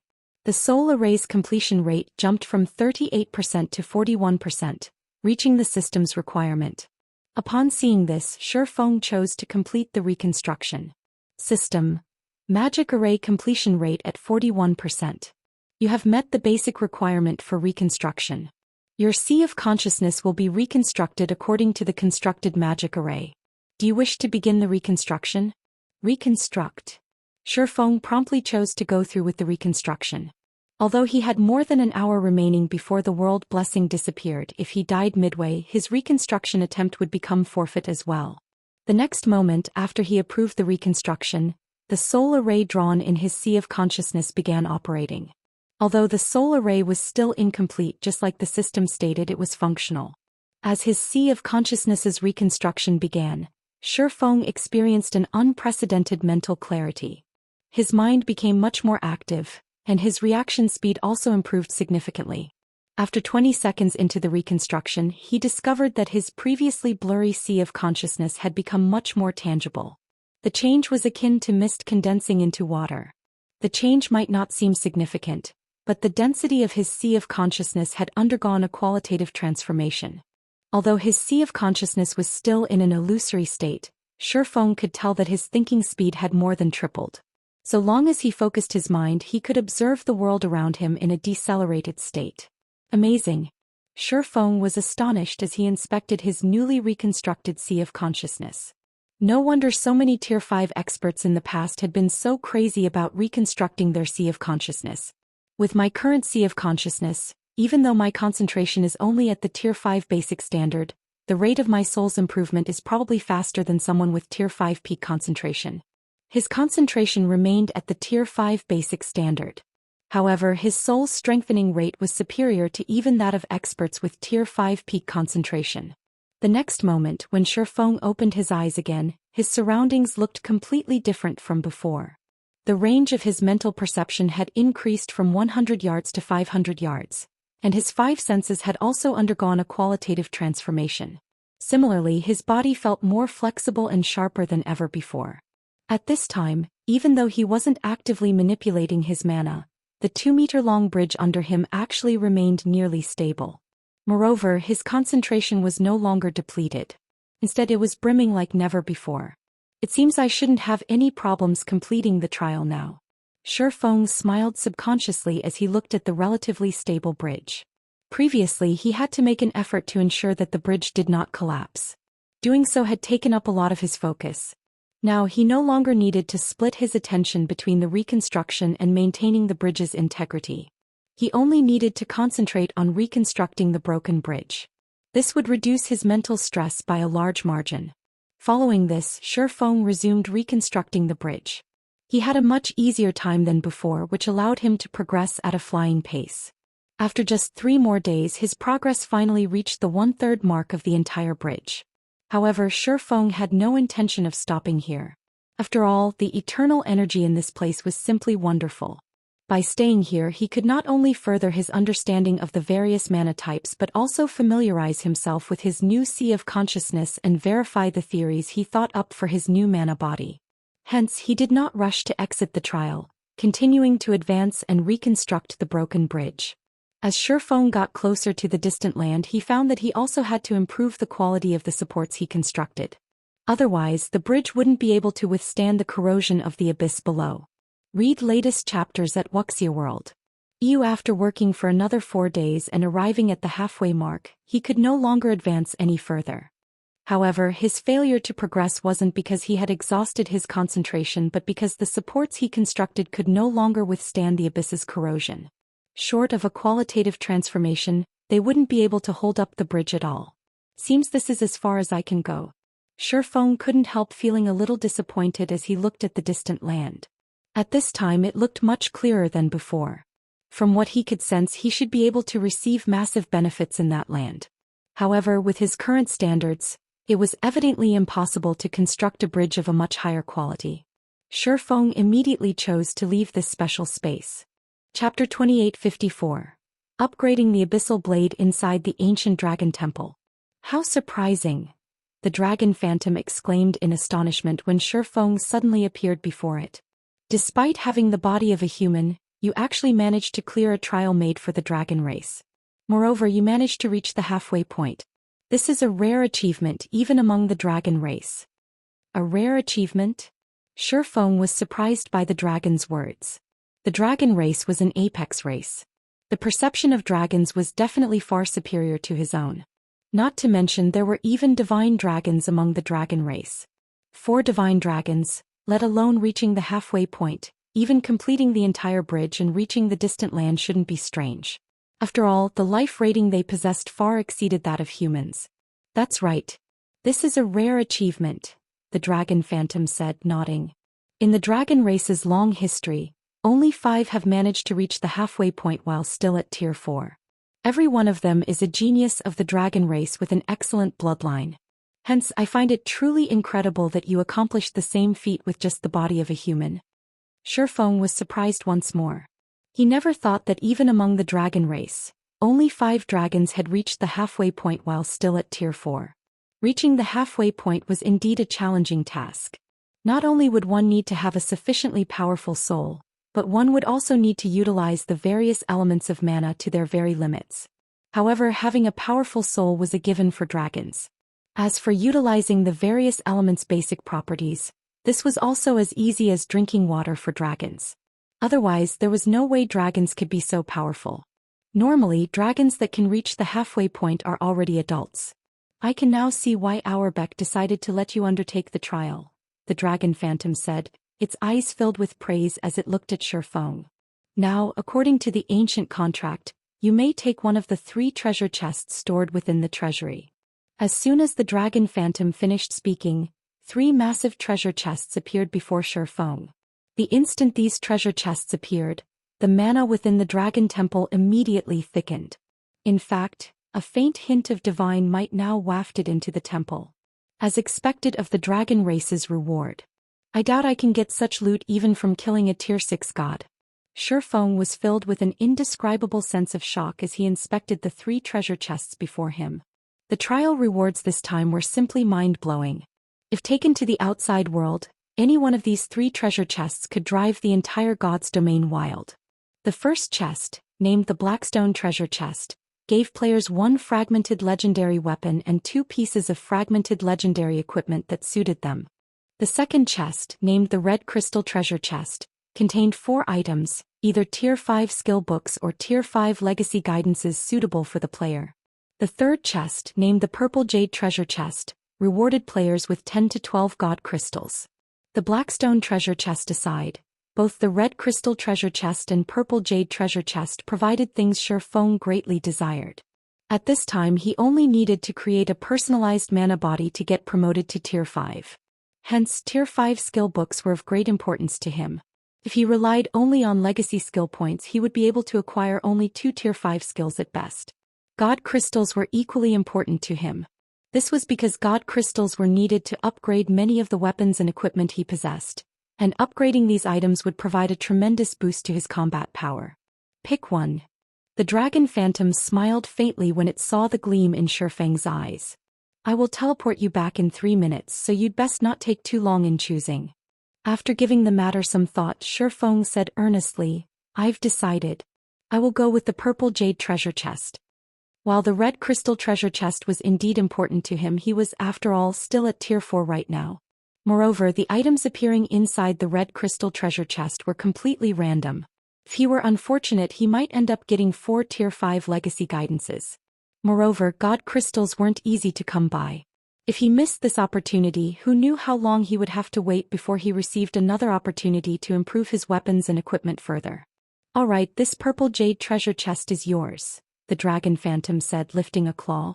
Immediately, the barrier sealing the purple jade treasure chest disappeared. Shi Feng chose to open the treasure chest without hesitation. After all, there was no way he could bring such a massive treasure chest away. The instant the treasure chest opened, divine might gushed out of it. Bathed in this divine might, even ordinary Tier 4 players would grow fearful and dare not approach the treasure chest. However, now that Shi Feng's concentration had reached the Tier 5 standard, resisting this divine might wasn't much of a problem. In fact, he was confident he could stand tall in the presence of even a bona fide Tier 6 god in his present state. 11.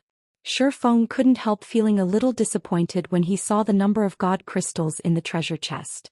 If not for the luck attribute having no effect on high-caliber treasure chests, he definitely would have activated Divine Providence to boost his luck. After all, the value of one god crystal nearly rivaled that of fragmented legendary items. Moreover, god crystals were just as rare as fragmented legendary items. Although that's one less god crystal than I hoped for, I have more than enough to upgrade my weapon now. The next moment, Shi Feng had the Abyssal Blade absorb 4 god crystals without hesitation. Now that he was at the half-step Tier 5 standard, only the Light of Two Worlds was an adequate weapon for him.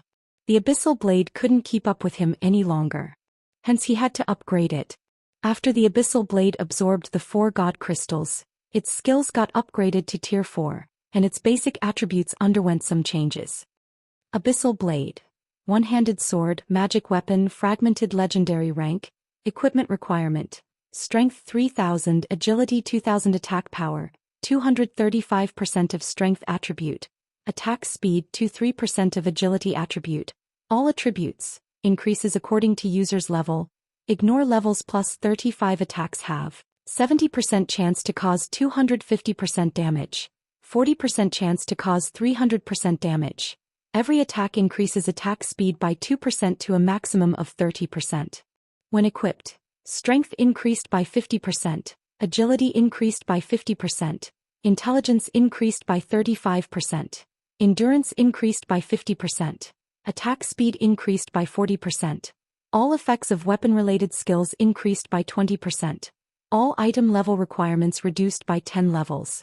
If wielder belongs to a swordsman-related class, all skill levels plus 6. Increase free ability points received for every increase in level by 2 points. Equipment Tier 4.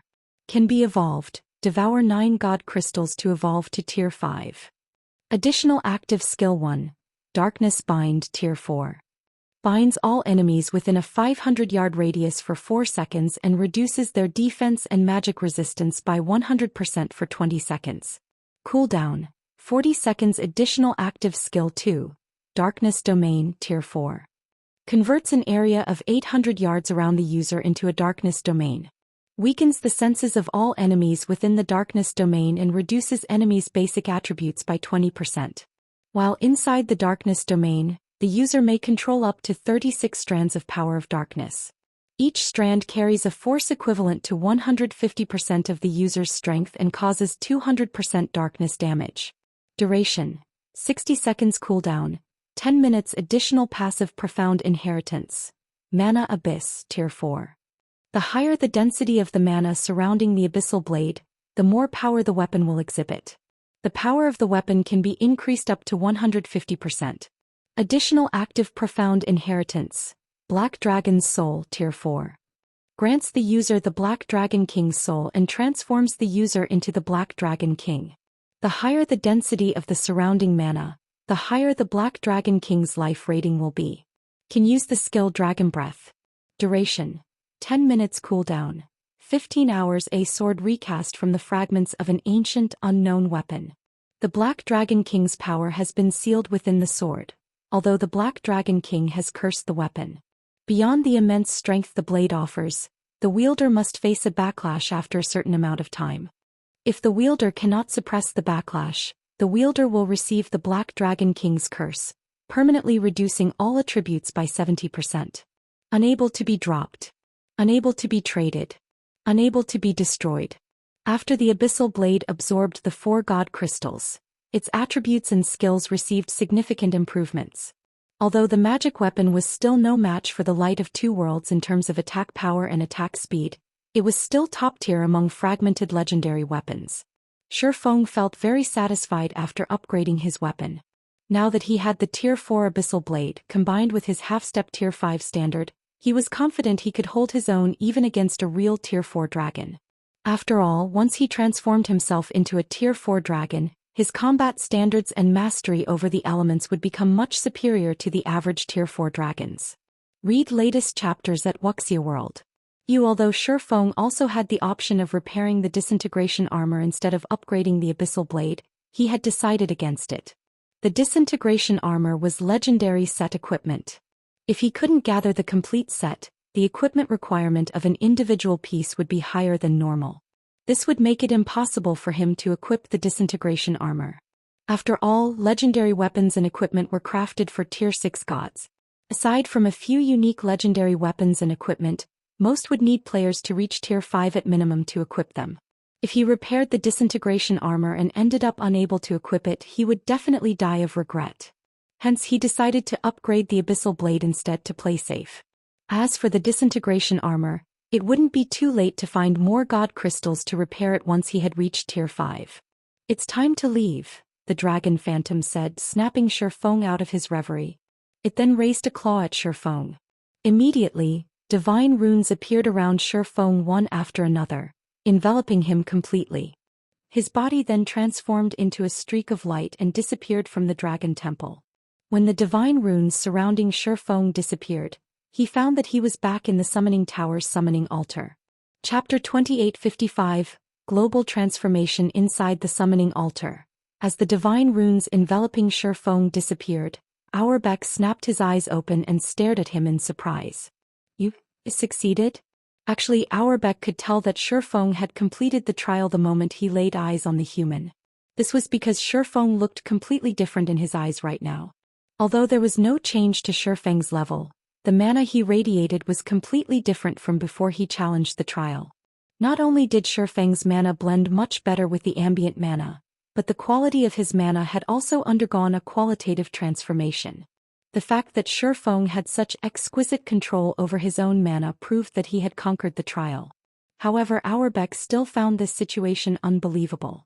Shi Feng would already be plenty amazing if he managed to complete the trial on his 3rd attempt. Yet now Shi Feng had actually completed the trial on his 1st attempt. I got lucky. Shi Feng nodded. If his concentration hadn't broken through to the Tier 5 standard at the very last minute, which allowed him to receive the world blessing to reconstruct his sea of consciousness, completing the trial would have been a pipe dream. No. It is impossible for someone to pass the trial by relying on luck. It is all because of your own strength, Auerbach said, shaking his head. Since you've passed the trial according to our contract, I, Auerbach, acknowledge you as my contractor from now on. As soon as Auerbach finished speaking, Shi Feng felt a scorching sensation on his left arm. Before Shi Feng realized it, the symbol of a silver dragon had been branded on his left arm. Simultaneously, the system's emotionless voice rang out in his mind. System, congratulations. You have completed the 2nd phase of the epic quest Void Cage, and received the Silver Divine Dragon Auerbach's acknowledgement. You have become a true dragon's contractor. You now have the ability to call upon the Silver Divine Dragon to fight for you at any time. Rewarding 30 legacy skill points in one level. Shifeng's level immediately rose from level 150 to level 151. His legacy skill points also increased by 30. If you encounter any troubles in the future, call upon me, Auerbach said. With the contractor's mark, I can teleport to your location at any time. However, you should still be cautious. The contractor's mark has limited power. I cannot sense its location in certain areas. Moreover, the current god's domain is no longer the same.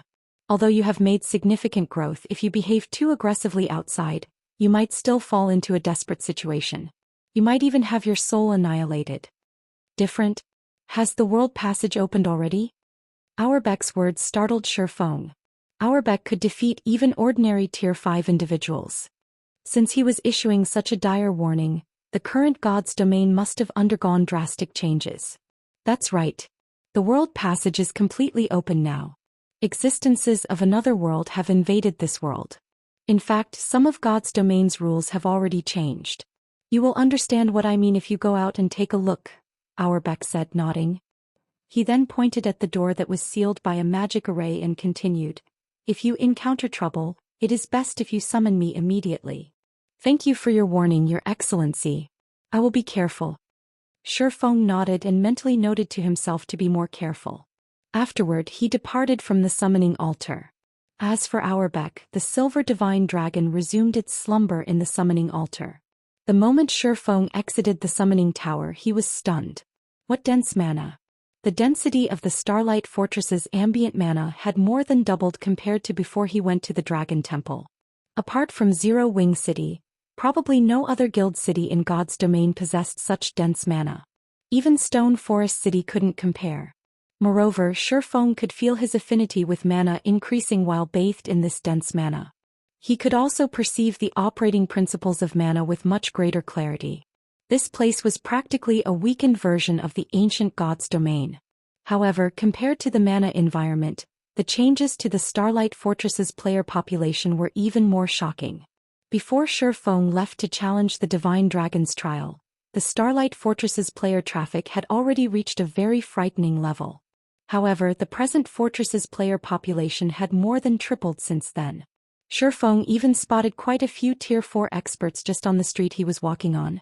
Moreover, he sensed the presence of at least 70 Tier 4 experts inside the Starlight Fortress. This number was simply mind-blowing. However, this still wasn't the most shocking part about the fortress. Compared to the Starlight Fortress's interior, the fortress's surroundings were much more crowded. From what Shifeng could tell, well over 1 million players were lining up to enter the fortress. These players weren't ordinary players. Even the weakest one among them was a Tier 3 player, and every one of them was at least at level 135. There were also Tier 4 experts standing in the queue. If not for these players standing in line obediently, Shifeng would have suspected that these people were aiming to capture the Starlight Fortress. However, before Shifeng could recover from his surprise, he saw a group of people charging through the main street toward the fortress's entrance. This group's leader was none other than Magic-Eye Goddess Phythalia, the commander of Divine Tribe's Divine Hymn Legion. At this time, Phythalia had reached not only Tier 4 but also level 145. Given the intensity of the mana she radiated, she had broken through her mana body's 100% threshold as well. From what Shifeng could tell, Phythalia should also have at least 2 fragmented legendary items on her. In her current state, she could probably hold her ground against a superior mythic monster of the same level. Moreover, aside from Phythalia, there were 3 other Tier 4s in the team she led. These 3 players were at the Void Realm standard and boasted 8 or more pieces of epic equipment. The only unfortunate part was that none of them had transcended the limits of their mana bodies. Even so, the strength of Phythalia's team was more than enough to raid superior mythic monsters of the same level. However, Phythalia and the others looked anxious as they rushed toward the entrance. Did something happen? Curious, Shifeng stealthily followed Phythalia's team. Divine Tribe could be considered Zero Wing's strategic ally on the Western continent. Moreover, it was tasked with maintaining the Starlight Fortress's security on Zero Wing's behalf. Unless something major occurred, someone of Phythalia's status wouldn't take action. If need be, Shifeng naturally had to lend her a helping hand. Shortly afterward, Phythalia's team arrived at the Starlight Fortress's entrance. At this time, the players outside the entrance were staring curiously at a group of people standing before the fortress's checkpoint. To be precise, it was a mixed group of NPCs and players. Among these players were 5 Tier 4s. As for the NPCs, there were actually over a dozen Tier 4s among them. Why are people of the Blood Alliance here?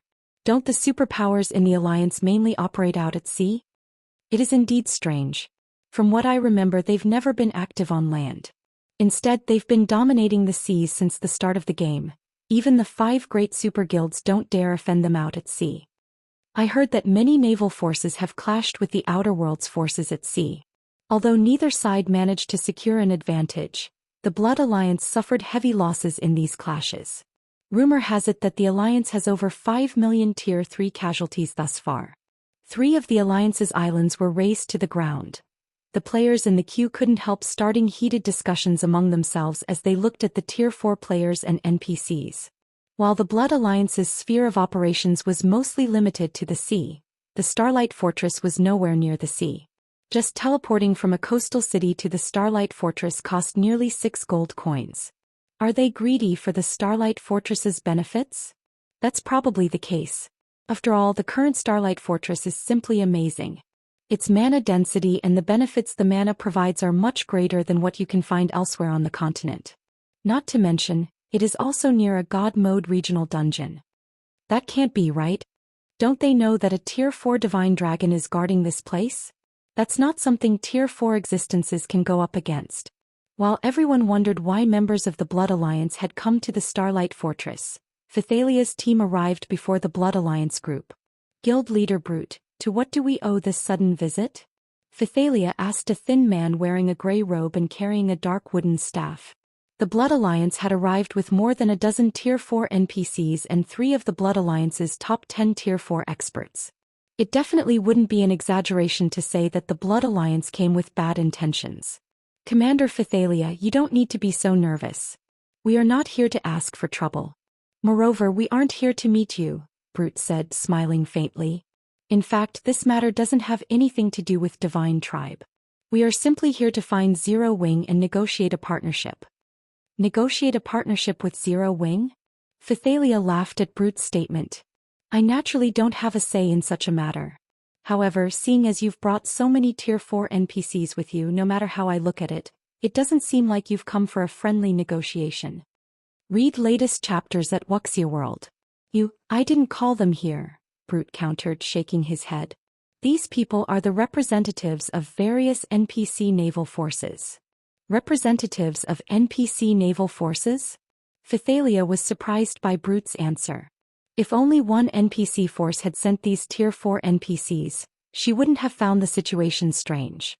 However, it was a different story if these NPCs represented multiple NPC forces. This was something she had to take seriously. In God's domain, the reason many kingdoms and empires had chosen not to spread their influence to the sea wasn't just the presence of powerful sea monsters. Another reason was the extraordinary strength of many NPC naval forces, with some even having Tier 5 NPCs leading them. Nodding, Brute said in an indisputable tone, "That's right. It's fine if you do not let us enter, Commander Phythalia. However, I don't mind letting you know that the Blood Alliance plans to requisition a portion of the Starlight Fortress's temporary residences to resist the Outer World invaders." Chapter 2856, Half-Step Tier 5 Requisition. Phythalia was momentarily stunned by Brute's words. Have you lost your mind, Brute? Phythalia wasn't the only person to have such thoughts. The spectating crowd thought so as well. The Blood Alliance, with its many superpowers and NPC forces, was indeed powerful. However, the Alliance's strength was only in the sea. On the western continent, the Blood Alliance held no advantages. Since the Starlight Fortress was far from the sea, the Blood Alliance had no way to dispatch a large army to the Starlight Fortress. Moreover, the Starlight Fortress's defenses were something that even the 5 great super guilds were helpless against. After all, the fortress had a Tier 4 Divine Dragon guarding it. Even Tier 5 NPCs wouldn't dare go against such an existence. This was why Zero Wing could retain control over the Starlight Fortress despite having barely any of its own forces stationed on the western continent. Otherwise, the surrounding NPC forces with Tier 5 NPCs leading them would have long since targeted the fortress. The only measure one could employ to suppress the Starlight Fortress was to place a thorough lockdown on the Star Valley. However, the Blood Alliance clearly didn't have the capability to pull off such a feat. Lost my mind. Laughing, Brute retorted, I don't think so at all. The Starlight Fortress indeed possesses powerful defensive capabilities, and there are very few forces in God's domain capable of threatening it. However, if over 100 Tier 4 NPCs lock down the Star Valley, I wonder how long the Starlight Fortress will last. Over 100 Tier 4 NPCs? When Brute finished speaking, the spectating crowd gasped. Currently, not only were NPCs much higher leveled than players on average, but NPCs were also stronger than players of the same level and tier on average. This was because NPCs' weapons, equipment, skills, and spells were superior to those of the average player. Meanwhile, a force of more than 100 Tier 4 NPCs was something not even a kingdom possessed. In other words, the Blood Alliance could actually dispatch an entire kingdom's top combatants to seal a map. Moreover, I heard that the situation over on the eastern continent is quite adverse, and many superpowers have already gotten annihilated. Even Zero Wing can barely keep itself afloat and can't roam about freely. In such a situation, obtaining resources will naturally be impossible, Brute said. Without the Starlight Fortress's resources, I believe Zero Wing will have even more difficulty surviving, right? Hence, we are inviting Zero Wing to become a member of the Blood Alliance right now. Not only will we help the Starlight Fortress develop, but we will also help Zero Wing defend against the Outer World invaders. Wouldn't this situation be the best of both worlds? Upon hearing Brute's proposal, nobody present could offer any rebuttals, not even Phythalia. The chaos on the eastern continent was no longer a secret. The entire God's domain had been greatly shaken on the day the World Passage had opened, the sudden event catching countless powers off guard. After all, a group of unknown player forces had suddenly appeared and taken over many guild cities of first-rate guilds. In fact, these unknown player forces had even laid their hands on the guild cities of superpowers. Originally, these superpowers had planned to retaliate against these unknown invaders. However, when they marched their armies to reclaim their cities, they found a large number of experts already gathered in their captured cities. Moreover, there were even many Tier 45 among these players. Needless to say, none of the superpowers managed to recapture their cities. Initially, the various powers of God's domain thought that this was merely a hidden superpower making its public debut. After all, this wasn't the first time such a situation had taken place.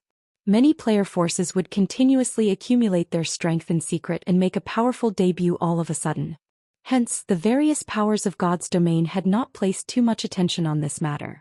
However, the next day over a dozen superpowers had suddenly made their presence known to the world, and the number of Tier 4 players these superpowers commanded far exceeded that of the local superpowers. On that very day, these new superpowers annihilated a local superpower and split up its territory among themselves. This war had thoroughly stupefied the various powers of God's domain. It was one thing to see a new superpower emerge, but it was another thing altogether to see so many superpowers appear out of the blue. Moreover, all of these superpowers boasted an incredible number of Tier 4 players. No matter how one looked at this situation, it was simply unbelievable. After a series of frantic investigations, the various powers of God's domain eventually discovered that these new superpowers didn't originate from their version of God's domain but from another God's domain. Moreover, the players belonging to these superpowers didn't live on Earth but on an interstellar continent. The human population of this interstellar continent rivaled that of Earth. Most importantly, the average combat standard of these interstellar continent residents was much higher than that of Earthlings. This was because the world of God's domain was everything for these people. In addition, these outer world superpowers were much stronger than the native superpowers. In fact, the two couldn't even be compared on the same level. In less than 5 days, these outer world superpowers had not only destroyed several native superpowers but even taken over 7 kingdoms. These kingdoms were now paradises for outer world NPCs, who rapidly harvested the various resources available in these kingdoms to keep growing stronger. Meanwhile, in response to these invaders, the various native kingdoms and empires had gathered players to fight off these outer world players and NPCs. The subsequent war was most likely one of the biggest in God's domain's history, as several dozen kingdoms and empires had joined hands to counter the invasion. And after fighting dozens of battles, both large and small, the Eastern Continent's native forces eventually managed to isolate the Outer World's NPC forces to one corner of the continent. However, in exchange for this outcome, the Eastern Continent's native forces had lost nearly one-third of their land. Moreover, this isolation affected only the Outer World's NPC forces. The Outer World's individual NPCs and player forces could still roam freely. In a situation where native players were inferior in terms of both levels and combat standards, the Eastern Continent's players were at an absolute disadvantage. Only by cooperating with native NPCs could they resist the Outer World players. It was obvious that the Eastern Continent's native forces would crumble in the near future as more and more Outer World players and NPCs invaded the Eastern Continent. In fact, it wouldn't be long before the Western Continent would get dragged into the war, since the various sea zones were already engulfed in the flames of war. If the Starlight Fortress were to get isolated now, Zero Wing would definitely suffer immeasurable consequences. After all, due to the Outer World forces occupying many of the Eastern Continent's resource spots, prices of various resources had more than doubled. If Zero Wing were to lose the resources from the Starlight Fortress, the guild would most likely struggle to defend its guild cities. In this situation, Phythalia herself was powerless to do anything. Even if Divine Tribe were willing to help Zero Wing with all of its strength, there was no way Divine Tribe could win against a force of over 100 Tier 4 NPCs. Eventually, Phythalia sighed and said, "I understand. I'll convey your words to Zero Wing." "Good then." Nodding, Brute said indifferently, "However, our patience is limited. Tell Zero Wing that they only have 1 day to reply. If they don't give us an answer by then, we will begin sealing the map immediately." 1 day. Phythalia frowned. This was too short. It was barely enough time for her to convey the message and for Zero Wing to hold a short discussion among its executives. Zero Wing wouldn't have any time to make the necessary preparations at all. That's right. Only 1 day. Zero Wing had best not waste any time. That wouldn't be beneficial to the Blood Alliance or Zero Wing. Brute said in a determined tone. "I can even tell Zero Wing now that if they refuse our offer, while it might give the Blood Alliance some trouble, I can guarantee that they will suffer 100 times more than us." After Brute finished speaking, the Tier 4 NPCs standing behind him promptly unleashed their auras. The combined aura of over a dozen Tier 4 NPCs pressured even Phythalia. If not for the buff from standing inside the Starlight Fortress, she might have even succumbed to this mighty aura and stumbled back. As for the other Divine Tribe members, their complexions had paled. It was evident that they felt very uncomfortable beneath this frightening aura. However, just as Phythalia was about to speak up, a calm and deep voice suddenly entered everyone's ears. "A partnership won't be necessary. Zero Wing doesn't need allies like you bunch." At this voice of rejection, everyone present turned reflexively toward its origin, curious to see who would be so bold as to decide for Zero Wing. "Who said that? Come out." Brute in particular reacted with anger and displeasure. He never thought that someone would dare openly challenge the Blood Alliance. Black Flame. Zero Wing's guild leader has arrived already? When everyone present saw the cloaked man approaching Phythalia and Brute, they quickly recognized him, based on the 2 long swords hanging by his waist as well as his dark and determined eyes. Guild leader Black Flame? Phythalia was stunned when she saw Shifeng. This was because Shifeng's present self was completely different from when she last met him. Not only did his body radiate frighteningly dense mana right now, but she could also sense a difference in life rating between them. Half-step Tier 5? When the elderly level 167 Tier 4 NPC at the head of the Blood Alliance's group saw Shifeng, he gasped in shock. Half-step Tier 5? How is this possible? When the surrounding players overheard the elderly NPC's words, they similarly gaped at Shifeng with astonished gazes. Read latest chapters at Wuxia World. Nowadays, Tier 4 players were no longer as rare as before. Hence, most Tier 3 players in God's domain no longer found Tier 4 players foreign. At the same time, they also knew just how difficult it was to get promoted from Tier 4 to Tier 5, as well as how wide the gulf between Tier 4 and Tier 5 existences was. Meanwhile, A half-step Tier 5 existence referred to Tier 4 individuals who had achieved an incredibly high standard in their control over mana and their mana body. After reaching this stage, so long as a Tier 4 individual successfully constructed a sufficiently strong mana body for themselves, they would become a Tier 5 existence, an existence even NPC empires feared greatly.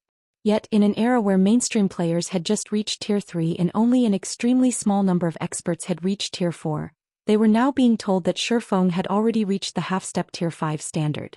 No matter how they thought about it, this didn't seem plausible. However, as a Tier 4 NPC had said these words, they were unlikely to be false. I said that. What kind of guidance do you have for me, I wonder, Guild Leader Brute? Shifeng asked calmly as he stared at Brute.